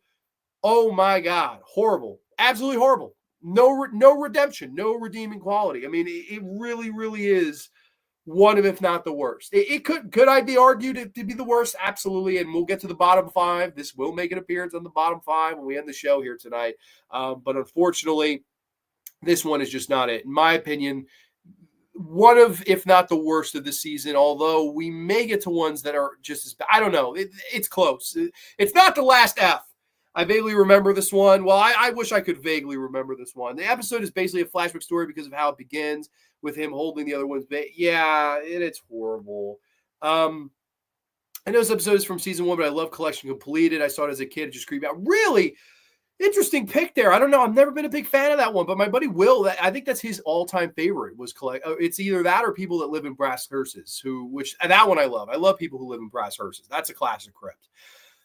But The Kidnapper, yeah, there's a reason it's rated so low. Horrible, absolutely horrible one. Speaking of horrible ones, season 7, episode number 8. Report from the grave. A scientist named Elliot invents a way to read memories of the dead. To test the device, Elliot and his girlfriend, Ariane, break into the crypt of a serial killer. Now, is it... So here's a question. Here's a thing. I'm sorry to pause, but like this is... I don't truly know the answer to this question. Is it worse to be so bad that I get animated and I remember how bad it is and I'm shitting all over it and I'm cutting a raving colorful promo? Or is it worse to be absolutely the most uninteresting and forgettable episode of the entire cocksucking show? Because that's what I kind of consider this episode to be. There is no Tales from the Crypt episode that I give less of a shit about. I just don't like Report from the Grave at all. This is directed by William Malone, who I like. A couple years later, he does the House on Haunted Hill remake, which I like. I like the House on Haunted Hill remake. I like, Creature. I like quite a few. I liked the episode he did in season 6, the fucking Only Sin Deep. That's a good episode. What the fuck? He writes and directs this episode. This is all on William Malone. I really didn't like this. I actually really liked his Masters of Horror, the fair-haired child. That was a good I don't know. This one just didn't work for me. So two idiots go down into a fucking crypt. They, for some reason, are trying to use this device so they could read people's memories and thoughts. He accidentally fries his girlfriend as she's wearing the helmet alongside a serial killer. And then the rest of the episode is him trying to get her back to life. And ultimately, the dreary, dim, dramatic tone of this episode culminates to this guy. He's so sad and upset over this that he kills himself as the episode. Like, that's it. It is a complete departure from anything horror, and to the point of this is just a melodramatic mess to me, with the whole, oh my God, we want to read thoughts, we want to switch bodies, all this stuff. I mean, I just thought this was terrible. I didn't like anything about this. I thought it was directed poorly. I thought it looked terrible. I don't know. I thought this was an absolute mess. I wanted to like it. I really wanted to like this. But this one just wasn't it for me. I just did not like this one, man. I really didn't. This is honestly going to be another F. I think this one was terrible. I did not like Report from the Grave at all. It was just really poor. I mean, nothing entertaining, no good performances, nothing really. Maybe it had something to say, but it got lost. Like, I don't know if there's a Tales from the Crypt I care less about than this one. There are worse Tales from the Crypt, but I don't know if there's that one where I give less of a shit about that. I don't know. That's just me, though. Let's see where. I love Collection Completed, but I know you hated it, Grande. Yeah, no, I unfortunately was not a big fan of that one. This episode is such a great adaptation of Frankenstein. You think so? Okay, man. So maybe Slasher Fred is a fan. I don't know. I didn't like this one. It's worse to forget and to be apathetic about an episode, I think. Yeah, I mean, it's a good question to ask. I don't know. Because at least I care enough about the kidnapper, I suppose, to shit on it, right? And there's some other episodes that I care enough about. But it reminded me of Showdown, where it falls into the realm of I don't give a fuck. And that's to me really bad when you don't even have my engagement. I liked the beginning of Report, but the rest of it was a terrible mess. Yeah, that's a pretty good way to sum it up. I thought it was a pretty terrible mess. I'd have to agree with you there. Unfortunately, yeah, season 7, episode 8, just not one of the better ones here. As we move on into season 7, episode 9, what is his name? The name is Bond. James Bond. Yes, as we have Daniel Craig and his only appearance in the series. This is Smoke Rings. A young man with a strange device is hired onto an advertising company by an esteemed executive. But what the executive does not know is that the young man is in cahoots with her estranged ex-partner who is out for revenge. Yes, Smoke Rings. Now, this one, I would say, has an okay beginning. I was with it for a little while. We're in this firm. We have all these people having these kind of pitches to the company, and in walks Daniel Craig, James Bond himself. And I popped. I did not know Daniel Craig was going to be in any of these. So I was sitting there, and I'm like, holy shit. And I was like, oh, is it going to be his thing where he's in it for a scene and that's going to be it? No, he's in the whole thing. He's basically the lead. I was like, that is really cool. I was very thoroughly surprised. And he's charming in the episode. He does a really good job. I would say, again, he's the highlight of it for sure. He goes into this firm, he goes into this big meeting, and he has this kind of device that'll make you change your mind and make you go rah-rah over whatever you're being shown. So he starts showing his ideas using the device, and it's kind of brainwashing these people into going, yes, that's great. This is fantastic.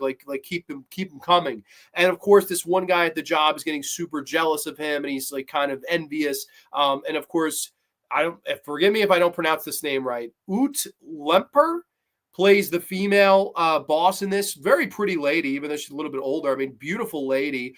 She's slowly but surely kind of flirting with him, and he's angry that Daniel Craig is kind of getting in the way of this. And, there's all this stuff going on. I was with it for that. I was like, okay, I'm with this. Where are we going from here? Unfortunately, it just crashes and burns from there. You see that Daniel Craig has gotten out of prison, and he's doing this as a favor to stay out of prison. He's working for this guy who's in this boiler room downstairs, and he's coaching Daniel Craig. You need to do X, Y, and Z. You need to take this over. Of course, Daniel Craig's his second attempts aren't as good as his first attempts, and then everything starts to kind of go to shit until we get the ultimate finale where Daniel Craig and his whole plan backfires on him, and we learn that the guy that he was working for was in cahoots with everyone that Daniel Craig was trying to rib. And that's the entire fucking thing. And I was literally like, oh my God, shaking my head. I was like, you had something here. You had something here, and you just completely dropped the ball, in my opinion. I hated how this one played out. I was like, man, this is a situation where this could have been so much better if you just went a different way with it. Or if you found at the end that Daniel Craig was working for somebody else. Or if you found at the end that Daniel Craig outsmarted the guy he was working for, and he drove off into the sunset working for this business, tricking everybody to thinking he's a genius. And then, of course, he's getting to bang this beautiful lady at the same time. That, to me, would have been a more fun Tales from the Crypt way to end this episode.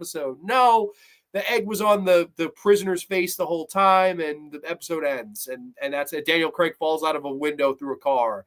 Hasta la vista, Mr. Bond. I was so disappointed with that. I really was. It's not the worst. It's not a D. It's not a D. The beginning of it and Daniel Craig are good enough to get it past the D, but it's nowhere to get it past the C. So that's to me where it's going to fall in here. I think Smoke Rings is a C minus. I would say C minus for me. A real disappointment because I really wanted to like it. I really did. I thought maybe this one has a chance, and by the end of it, I just kind of tapped out. I was like, no. One of the most classic urban legends surrounding subliminal ads is the eat popcorn ads they used during those ads in theaters back in the 1950s. Let's all go to the lobby, ladies and gents.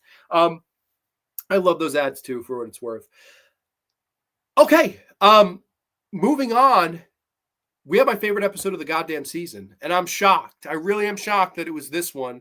But yeah, this next episode to me is the last truly great episode of this show, and one that absolutely surprised me. And I will dare say I sort of love this one. This is season 7, episode number 10.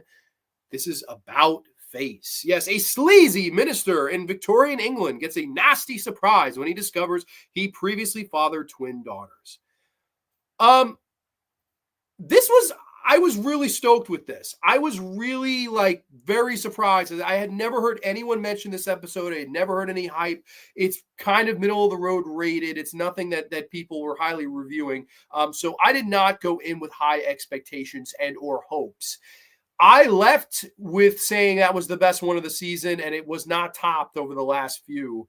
I really like this one. So basically, this one has a really interesting opening where we are in this party, and we're getting flash and forth backs with this really weird, interesting, quick editing where we have this preacher and he's going on and on about the Lord and the good news and things like that. And we see a woman giving birth.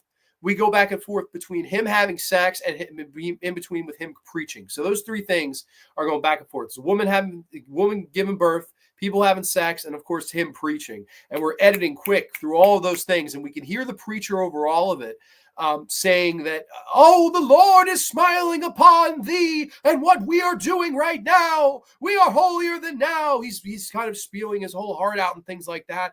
And, it all culminates to the woman giving birth. And we get the idea that, okay, the woman he was having sex with was the woman giving birth. And of course, this holier than now priest that is preaching the gospel, that's preaching the good news, that is this big religious figure and titan. He is the one that is kind of living a double life, right? I am holier than now up here on the stage talking to you about the Lord and how you need to become one with him. But on the other side of the coin, I'm this kind of degenerate that cheats on his wife and gets women impregnated and skip town before they give birth.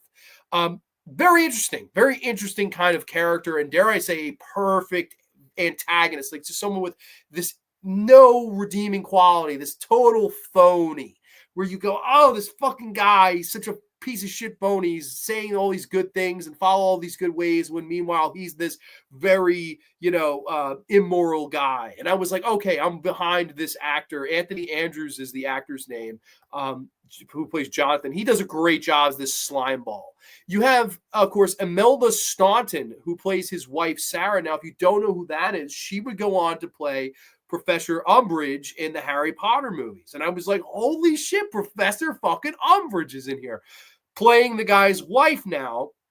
And of course, she's a tremendous actress. She's also on The Crown. She's literally one of the great character actresses of all time. Love her. And again, was not expecting to see her. So I was like, holy shit, this is a treat. Even if this episode sucks, I was like, she's in here. This is awesome. Of course, one day they get a knock at the door, and it's his long-lost daughter, Angelica, who's played by Anna Friel, who's, gorgeous, and would go on to be in, I think she was in the Land of the Lost movie with Will Ferrell. If someone wants to double-check me on that, I believe she was in that. But so many other things, too, and that's at least the one that I remember her from, because I was a kid around that time, so that's the one I remember her from. she's beautiful in this, and she kind of shows up and says, listen, my mother passed away, and I know that you're the father, and I know that you abandoned us and all this stuff. And then he plays the whole martyr. I didn't know you existed. And, oh, come, my child, come. He's putting on this kind of act for her. And of course, we are hearing about this twin sister. Twin sister's not going to like you very much. And my twin sister, she feels a little bit of resentment and grudge towards you. And we'll have to make it up. No worries, no problem. He's kind of patting her on the back. He gets her into the room, and then he's, confronting his wife about it. What should I do? What's going on? And as he goes out and is still living his double life, and how this guy is pretending to turn a corner, he's still just the same slime bag on the outside that he is on the inside, and he's still cheating on his wife. And in that meantime, of course, Imelda Staunton's character, she gets confronted by the twin, who has this amazing makeup on her face. It's all these veins and crust and blood, and it's, oh my God, the makeup they do here I thought was so tremendous. I was like, yes, like finally something like that's good for my makeup department. Holy cow. It was like I struck gold or something. Took 10 episodes, but here was the gold. And I was like, oh my God, this is amazing. I love her design. And she's kind of threatening her and saying that, things better go smoothly and things better go right and things like that. And there are some interesting sequences between the two sisters talking with one another. They're conversing about how this is going to go right or how this is going to go wrong. The whole devil versus the angel kind of conversation, where the ugly twin is the devil and of course the pretty one is the angel, makes fucking sense. And then, of course, the crazy twin decides to go crazy and become this like slasher killer, I guess. He starts killing off Imelda and all these people until she confronts her father.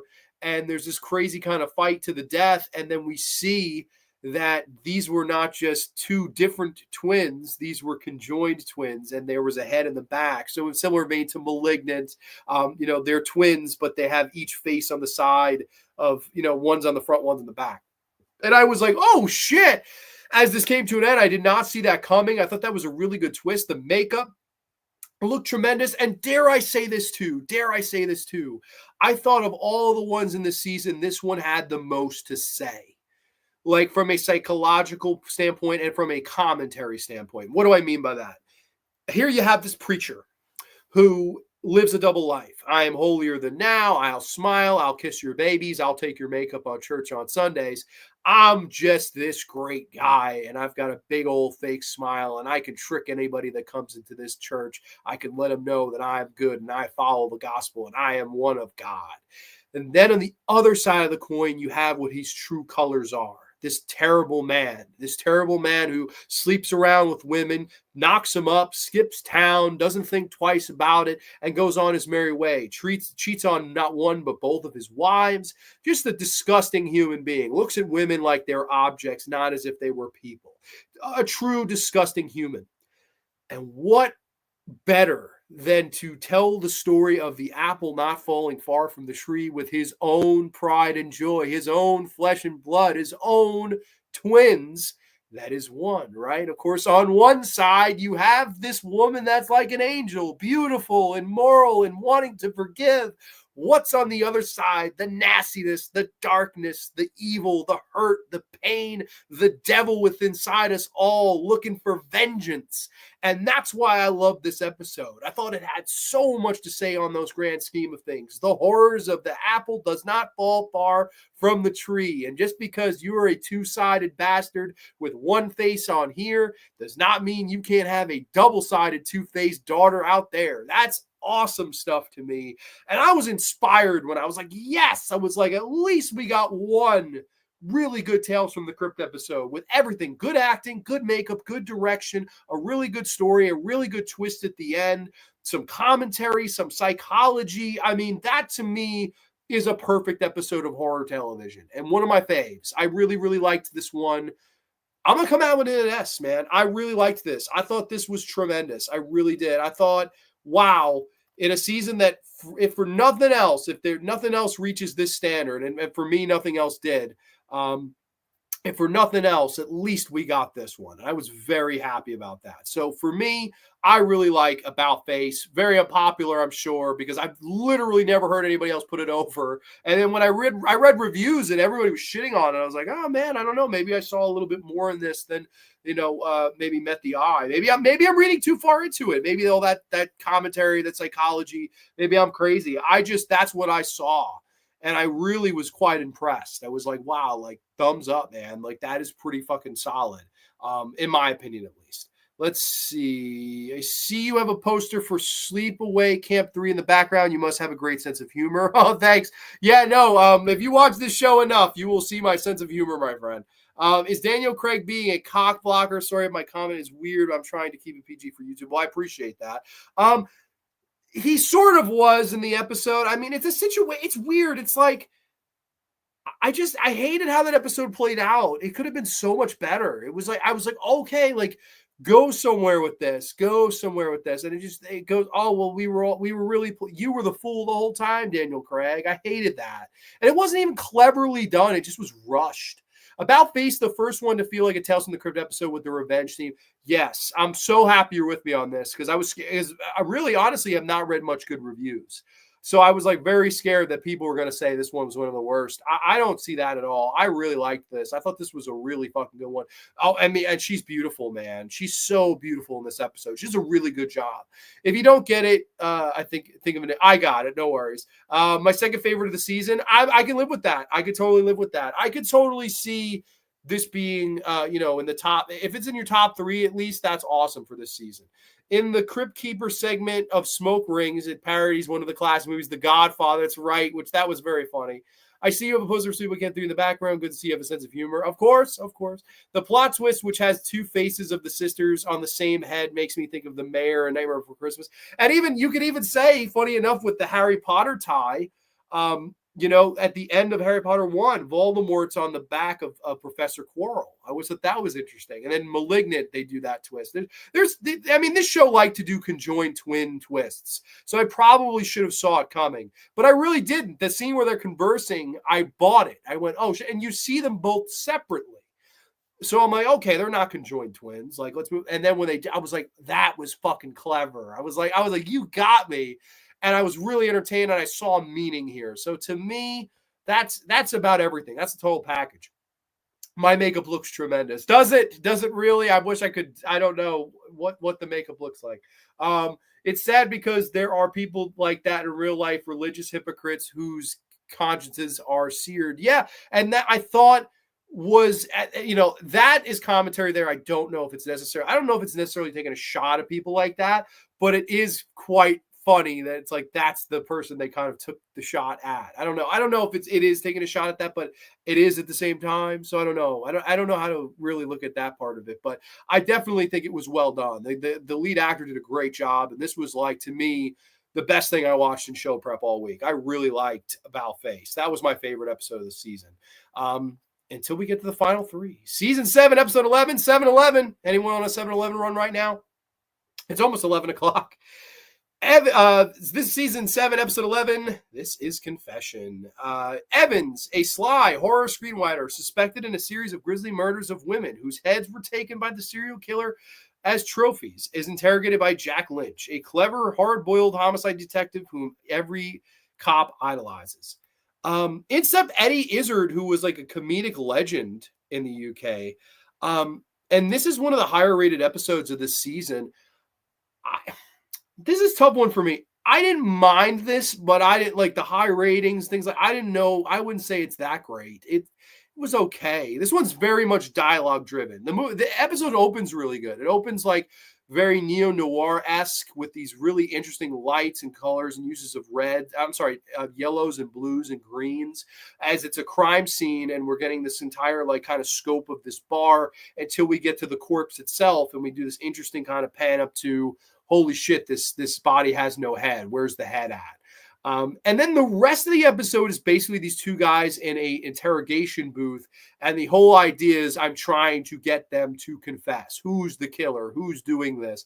And the idea is it's kind of irony is, the episode is called Confession, but we never truly get one. The entire episode is we're trying to get one. We're trying to get something that we're not going to get.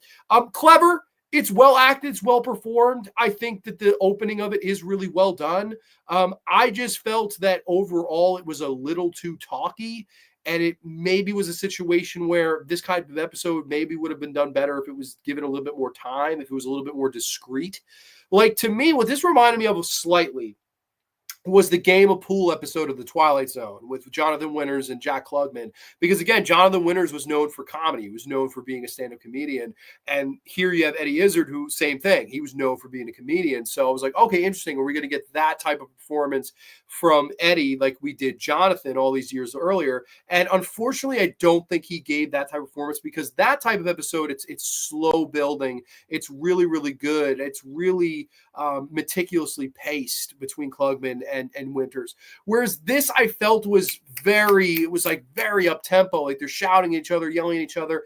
And after about, this is 25-minute episodes, maybe about 10, 15 minutes of that, I was like, all right, give me a little something out of here now. Give me something out of the cell. And I don't know, I just felt it was a little too talky. It was good. It was well directed. I don't think it's bad. I don't think it was anything great either, though. It was very middle of the road, probably just a little bit above average for me, too. But let's see. I'm saying all religious people are hypocrite. I'm not saying I'm just saying that they do exist for clarity. Yes. Okay. I'm with you there. Totally with you. My favorite, loved the humor in this one. Izzard was great as Grandpa Munster in the Mockingbird Lane pilot. Yeah, no. So, okay, this was the one. I was curious. I didn't know if it was going to be this one or if it was going to be either the previous one or the last episode. But that's totally understandable. I saw a lot of people putting this one over. So maybe my expectations were a little bit higher. I don't know. Like, again, nothing bad, but nothing great for me either. Like, I thought this one was okay. And then, of course, they have a twist, which, I'm curious, did anyone who saw this not see the twist coming? Like, I thought this one had the situation and problem of a little bit too predictable of an ending, where I was like, all right, I clearly know where the head is, because there's a scene where this guy's walking around with a bowling ball. And I'm like, okay, that's where the head is. Like, it has to be. And then sure enough, the ending is he's pulling the fucking bowling. I don't know. I kind of was like, I saw that coming a little bit. I don't know. Maybe after I had just been blown away and surprised by a twist, this one kind of underwhelmed me a little bit. But again, nothing bad. I think it's solid enough. Where would I rate it is a good question. I think you can go with a B. I think it's like a B. That's about where I would go with it. I think a B is fair for Confession. Yeah, no, I liked this one okay. It was definitely fine. The Mockingbird was originally going to be in the Munsters reboot. Okay.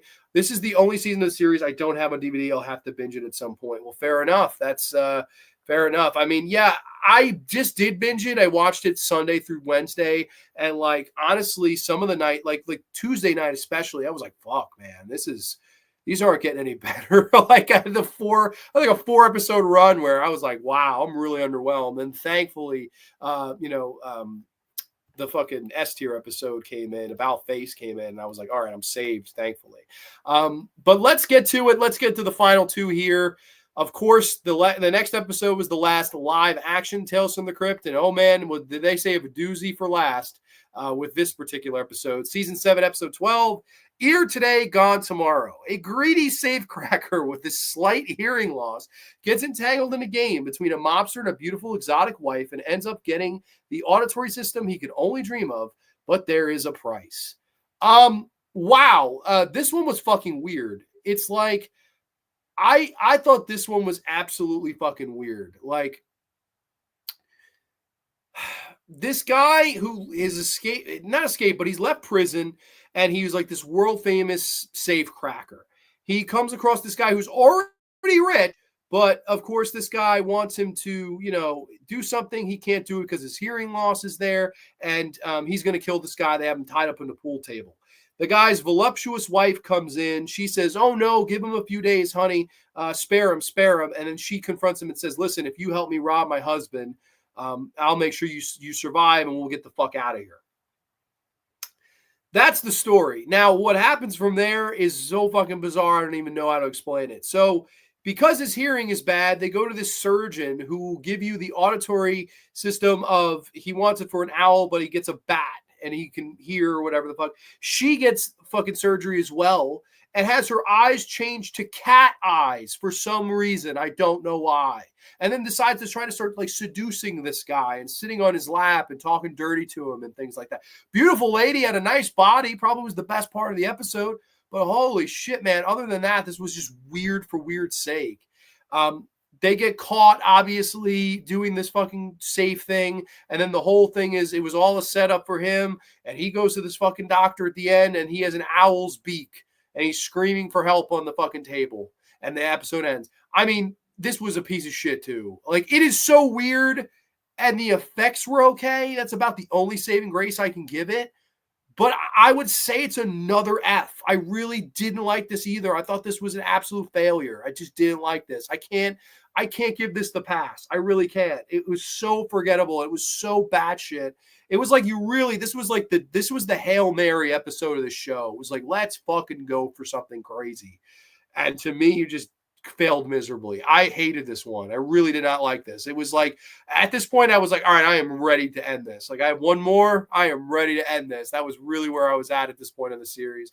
It's at times like this where I bet you were a drinker. Yeah, I mean, by the way, who is this? Love me. I thought this is the first time I've seen this person on here. Seem to know a lot about me. Who the heck is this? Is this someone I know?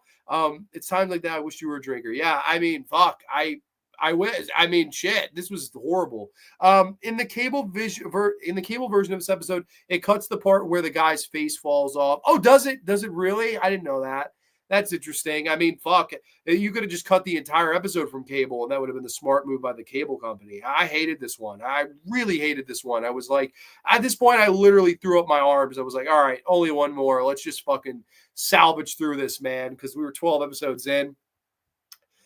Until we get to the swan song. Yes, the swan song of Tales from the Crypt, season 7, episode 13, episode number 93 of 93, The Third Pig. An animated horror version of the Three Little Pigs story when the third pig is tried and convicted for the murder of his two brothers by a wolf jury. He builds a zombie Frankenpig to take out his revenge on the actual murderer. Wow, interesting swan song here. This was a really weird way to end this show, in my opinion. Like, I was really surprised, like, that they would go with this. Now, listen, am I happy they did something like this as opposed to ending it with the John Stamos episode or the episode I just talked about? Sure. I mean, this is a fitting end compared to those shit shows. But at the same time, what an odd choice to have your final episode be this animated experiment, if you will, with Bobcat Goldthwait playing the big bad wolf, and of course Brad Garrett playing one of the little pigs. And each of the pigs, of course, one of them has a severe drinking problem, one of them has a severe smoking problem, and then you have the one that's, like the moral one, the smart pig, if you will. The animation reminds me a lot of the Animaniacs, and I like that stuff. I'm a sucker for that era of animation and style, so I was all with how this episode looked from that standpoint. I thought some of the ways the cartoons were moving looked really cheap, like to the point where I was like, you had HBO money. You can't tell me that you had no money to do this production. It looks fairly cheap. It looks like at times some of the ways the cartoons are moving looks like the 1960s. I'm not even kidding you. Now the color palette's okay. The idea of doing, the two little pigs get killed, and of course the third little pig wants to bring them back to life, Frankenstein style, to hunt down and kill the big bad wolf who's sitting at the bar having some drinks. I mean, I liked that. That was kind of fun and clever and whatnot. But like overall, I mean, this is an interesting experiment, but sort of an experimental failure at the same time. Like, it visually okay. The production value was quite poor for a show that had money. And like, I don't mind this, but at the same time, I wish we would have done more of these, if not just this one standalone. Like, give me a couple more animated episodes. If you really want to do something different, would it have been interesting to do like more than one animated? I don't know. I was kind of middle of the road on this one. I didn't hate it, but I wouldn't say I loved it either. It was just kind of like, I don't know, a little bit cheap for me. Let's see what y'all have to say. I thought the cartoon was fun. Yeah, it was fun. It was like, okay, there are worse ways you could have ended it, but I also think there were better ways you could have ended it. There was a book called The Three Little Pigs, The True Story, which portrays the big bad wolf as a more misunderstood character. And the pig is more antagonistic because he wants sugar for his grandma. Well, isn't that beautiful? I thought Third Pig would have been better and more fun if it was live action. So, okay, so you maybe had an issue with this being animated. I don't mind going animated. I would have wished they would have spent a little bit more fucking money. Like, it looks so cheap to me where it's like it's unavoidable. Maybe that's because of what I watched it on. Maybe it's because they were running out of money by this point. That was the last episode produced. I don't know. I don't know what the situation is. But it seems like all the voice acting talent had fun. John Kassir narrates the episode, and that's an interesting thing for the Swan Song. Of course, John Kassir, the voice, the host, and of course, guy that the last thing you saw in every Tales from the Crypt episode was John Kassir as the Crypt Keeper. I like that he narrates the whole thing, and I like that it's a nice kind of send off for him. Like the last episode, we have the most John Kassir that you're ever going to hear in an episode. So I like that. I could look at it in that kind of glass half full mentality. So it's not all for bad. The Disney version of The Three Little Pigs was one of the first movies to ever include the hit song, Who's Afraid of the Big Bad Wolf? Okay. They used the last $12 they had. Yeah, basically, yeah. Pig feels like it was meant for a different series. Yeah, that could easily be said too. I mean, they tried to be very gory with it. Like, oh, there's someone's lungs wrapped around the lamp and there's this gore and all this stuff. It's like ambitious, decent try. I just wish you would put a little bit more of your fucking money into it. That's my thing. Where would I rank this? A C. It's about a C. No D's for the final season, but we had 4 F's. That's got to be a record from Tales from the Crypt. 3 C's, 4 B's, 1 A, and an S to hit the road here on season 7, and thus close the book on every single episode of Tales from the Crypt. We reviewed them all. Isn't that wild? We reviewed every single episode of Tales from the Crypt now. Wild. The wild journey took about 2 years to do, 93 episodes. And I figure we end this whole thing, this entire 7 season, 2-year journey of Graveyard Time. I figure we end it with a little bit of a top 10 and bottom 5. And let's end on a high note. Let's end on glory. Let's do the bottom 5 first. So I have the private chat up here, which okay, so the computer deleted it. So I'm going to have to go to the phone here. I'm going to have to phone a friend. And we are going to have to go to the list of Grande. Drink it in, man. Okay, bottom 5 of the show, in my opinion. 2 honorable mentions.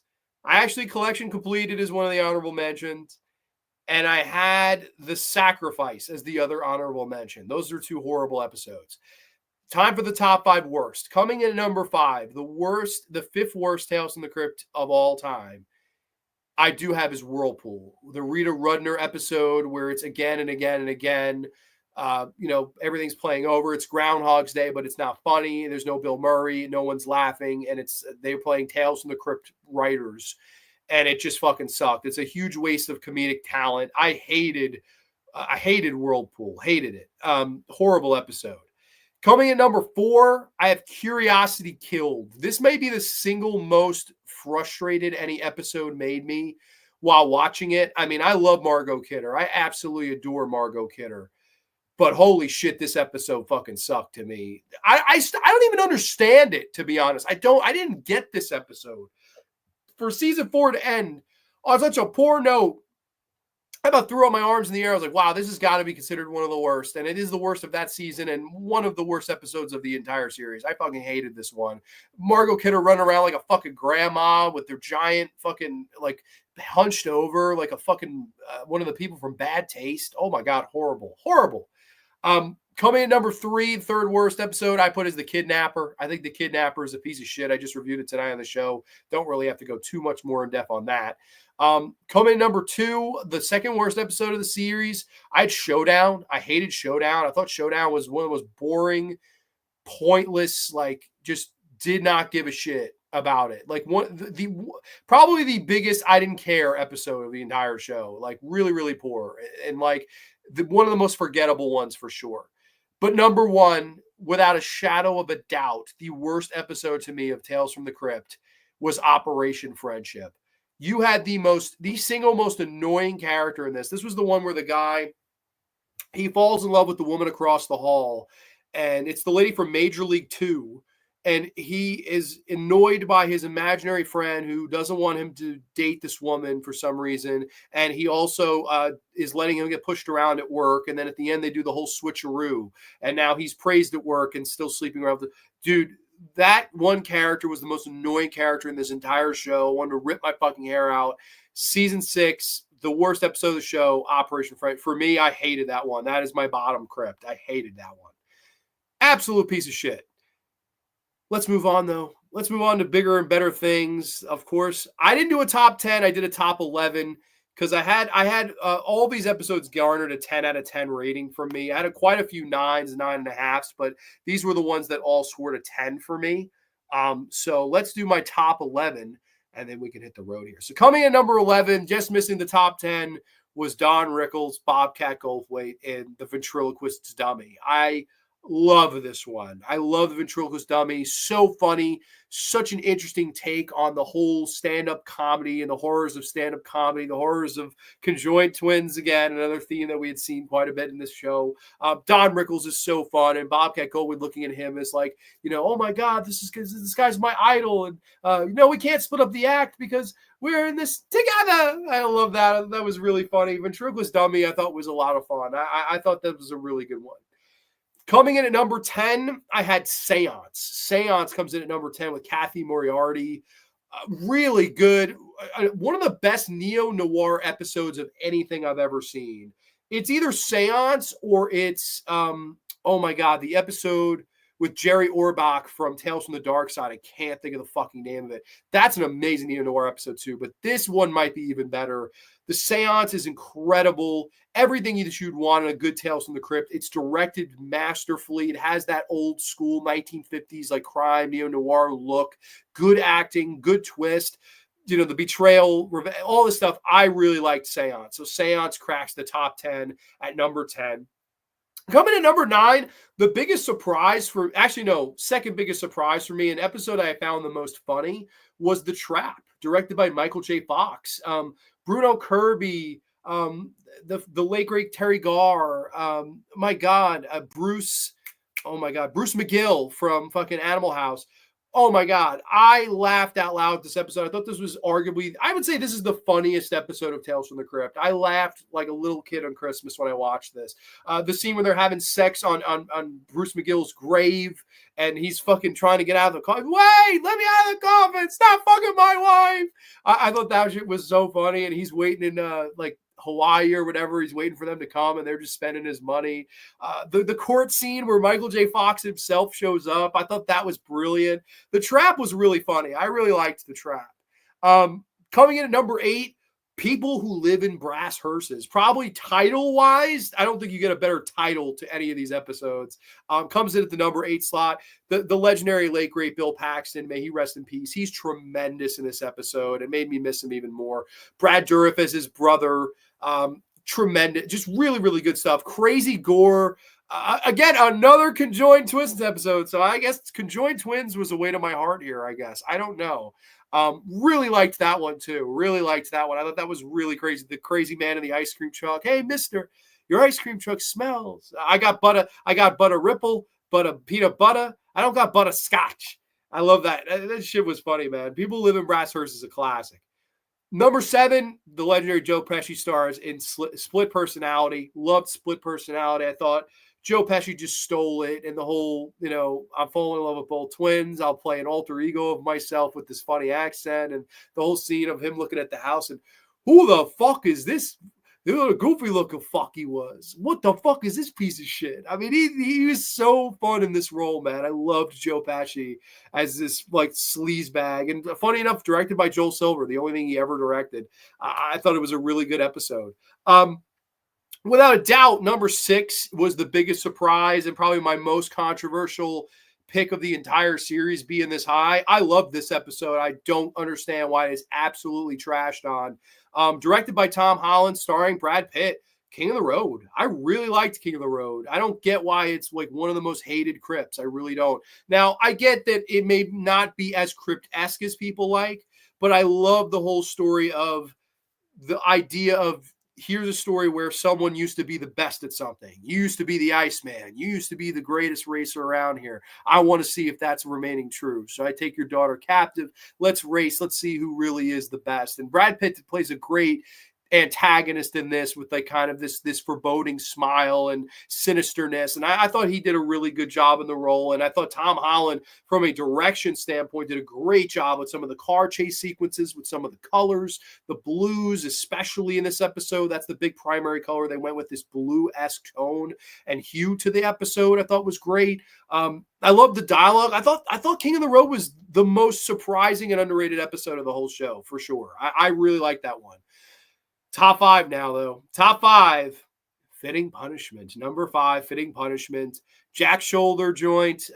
Really one of the most dark in tone episodes of this boy and his grandfather. The boy, of course, comes to town after his parents had passed, and he wants to work with his grandfather, who is this crazy funeral home owner that will do anything to save money, including murdering his own fucking family member and cutting off his own feet because he didn't want to spend more money on a bigger casket. I was like, holy cow, like this one, you think you couldn't get more dark. I thought that was really, really cool. And then, of course, revenge and all these things, they play out, and the feet of the dead come back for him. And hey, boy, I thought it was really dark in tone and kind of like black humor-esque way. I thought the black humor in this was really funny. Like the whole Grandpa, why would you steal my shoes? He's like, you don't need them shoes, boy. What you need is a job. Like, I thought that guy was fucking great, man. Really fun episode. Dark, but really good. Really love number 4 comes in with Easel Kill Ya. Tim Roth, probably the best overall serious episode of this show. Like, there's not a laugh to be had in Easel Kill You. And like, it's understandably why, because it's a really dark episode. Tim Roth, it's basically a play on like Color Me Blood Red. Tim Roth plays this artist, and he starts killing off people, and the art that kind of comes from it is selling to this big dealer, and thus he starts to kill more and more people until it gets out of hand and until it gets to someone that he may or may not love. And that's kind of how that one plays out. I love Easel Kill You. I think that's, if you're asking me what is the best overall serious in tone Crypt, that's number 1. I think that's a great episode.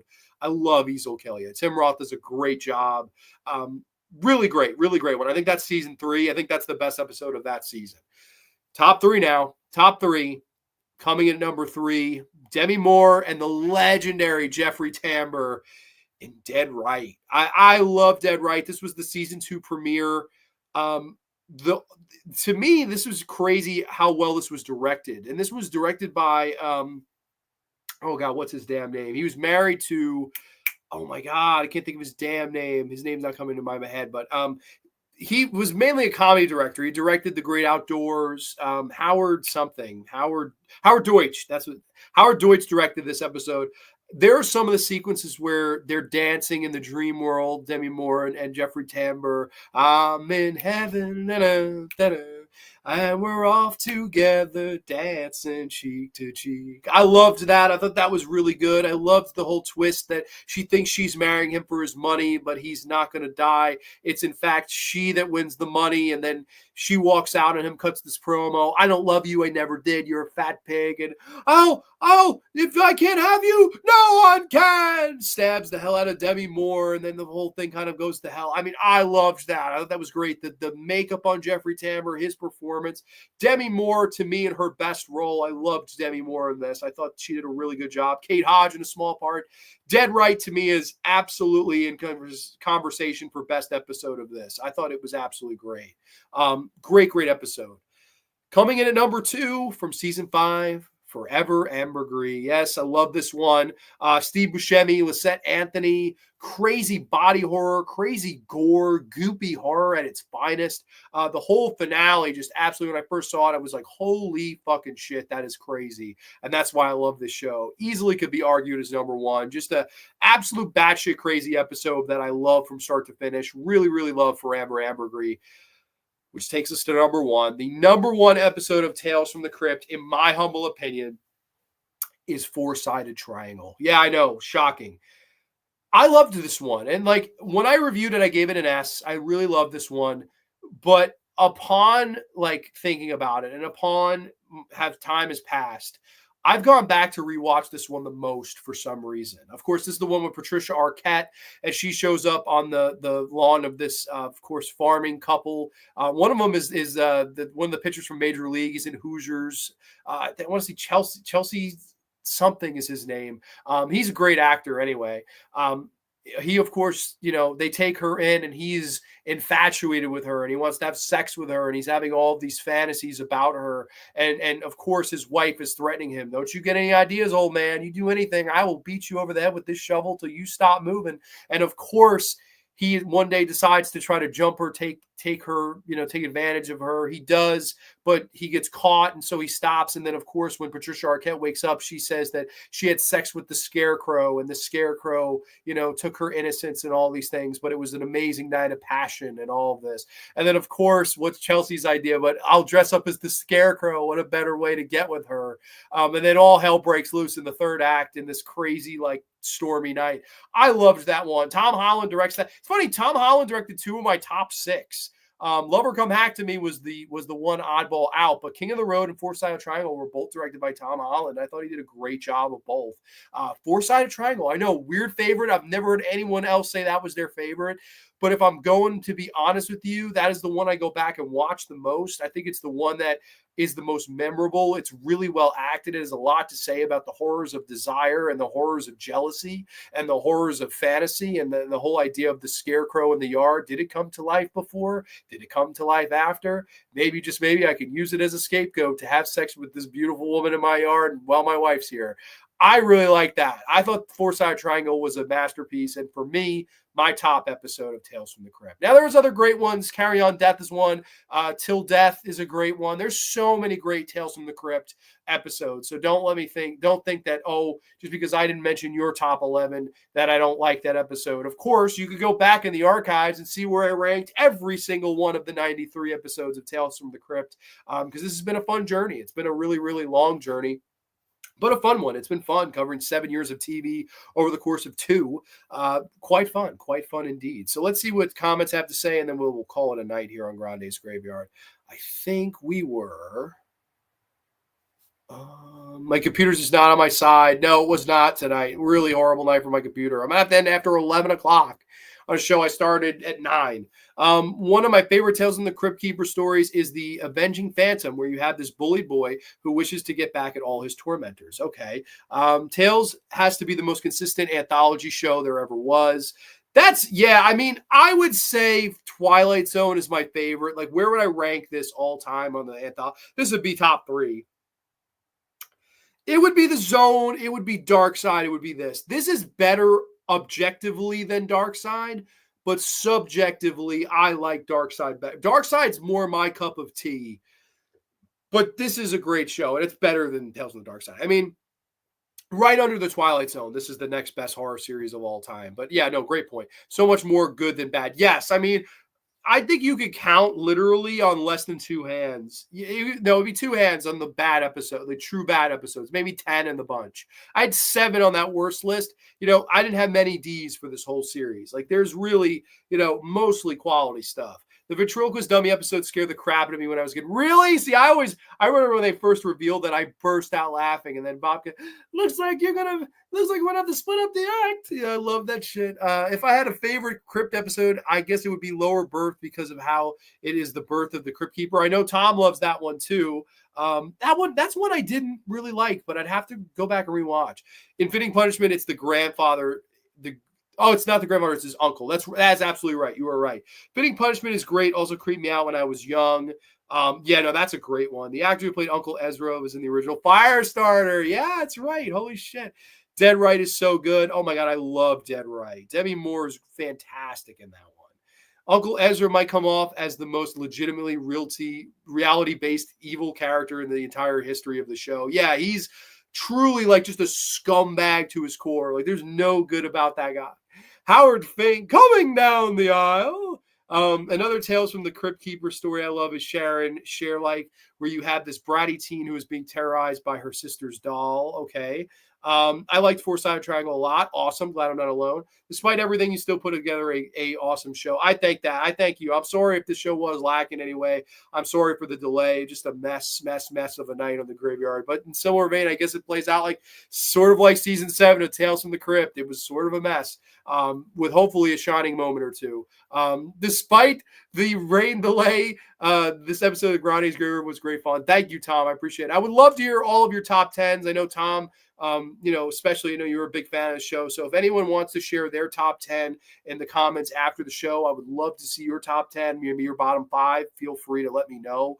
This was a lot of fun to share my favorites with you guys and rank and review season 7 of Tales from the Crypt. So I really do appreciate it. I thank you guys so much for being patient through the rain delay. I'm sorry my computer decided to shit itself on the most important day of the week, but it happens. I thankfully have good followers and subscribers, friends, whatever you want to call yourselves, that stuck with me through it. So I appreciate that. Everybody, next week, I'm so excited. We will open the Graveyard Gates to Black Mirror seasons 1 and 2. And we are finishing out the month. Quick announcement. We have a quick schedule change as the Leonardo DiCaprio show was voted out. I was going to do Leo DiCaprio, of course, in the passing of Val Kilmer, though, in the light of that news. A lot of people were asking, can you change it to Val Kilmer? I did a poll. Val Kilmer won the poll by a lot on Instagram. He won it a lot on YouTube. We're going to switch the Actor Spotlight episode at the end of the month to Val Kilmer. So we'll be doing my top 10 Val Kilmer performances. Very excited to pay homage to the late, great Val. So RIP to him, and we will be making that schedule change. So just want to make that announcement. I should have done it at the beginning, but rain delay, I guess I got discombobulated. It happens. But everybody, next week, Black Mirror. So if you have Netflix, if you want to watch along with me, I'm doing seasons 1 and seasons 2, 7 episodes, and absolutely, hopefully, no regrets. But everybody, thank you so much for watching. This has been the entire Tales from the Crypt season series review and ranked 93 episodes. I really do appreciate it. It's been a fun journey. Everybody, I will catch you next time only on the Graveyard. Take care, kiddies. Only on the Graveyard. Have a good one, guys. Good night.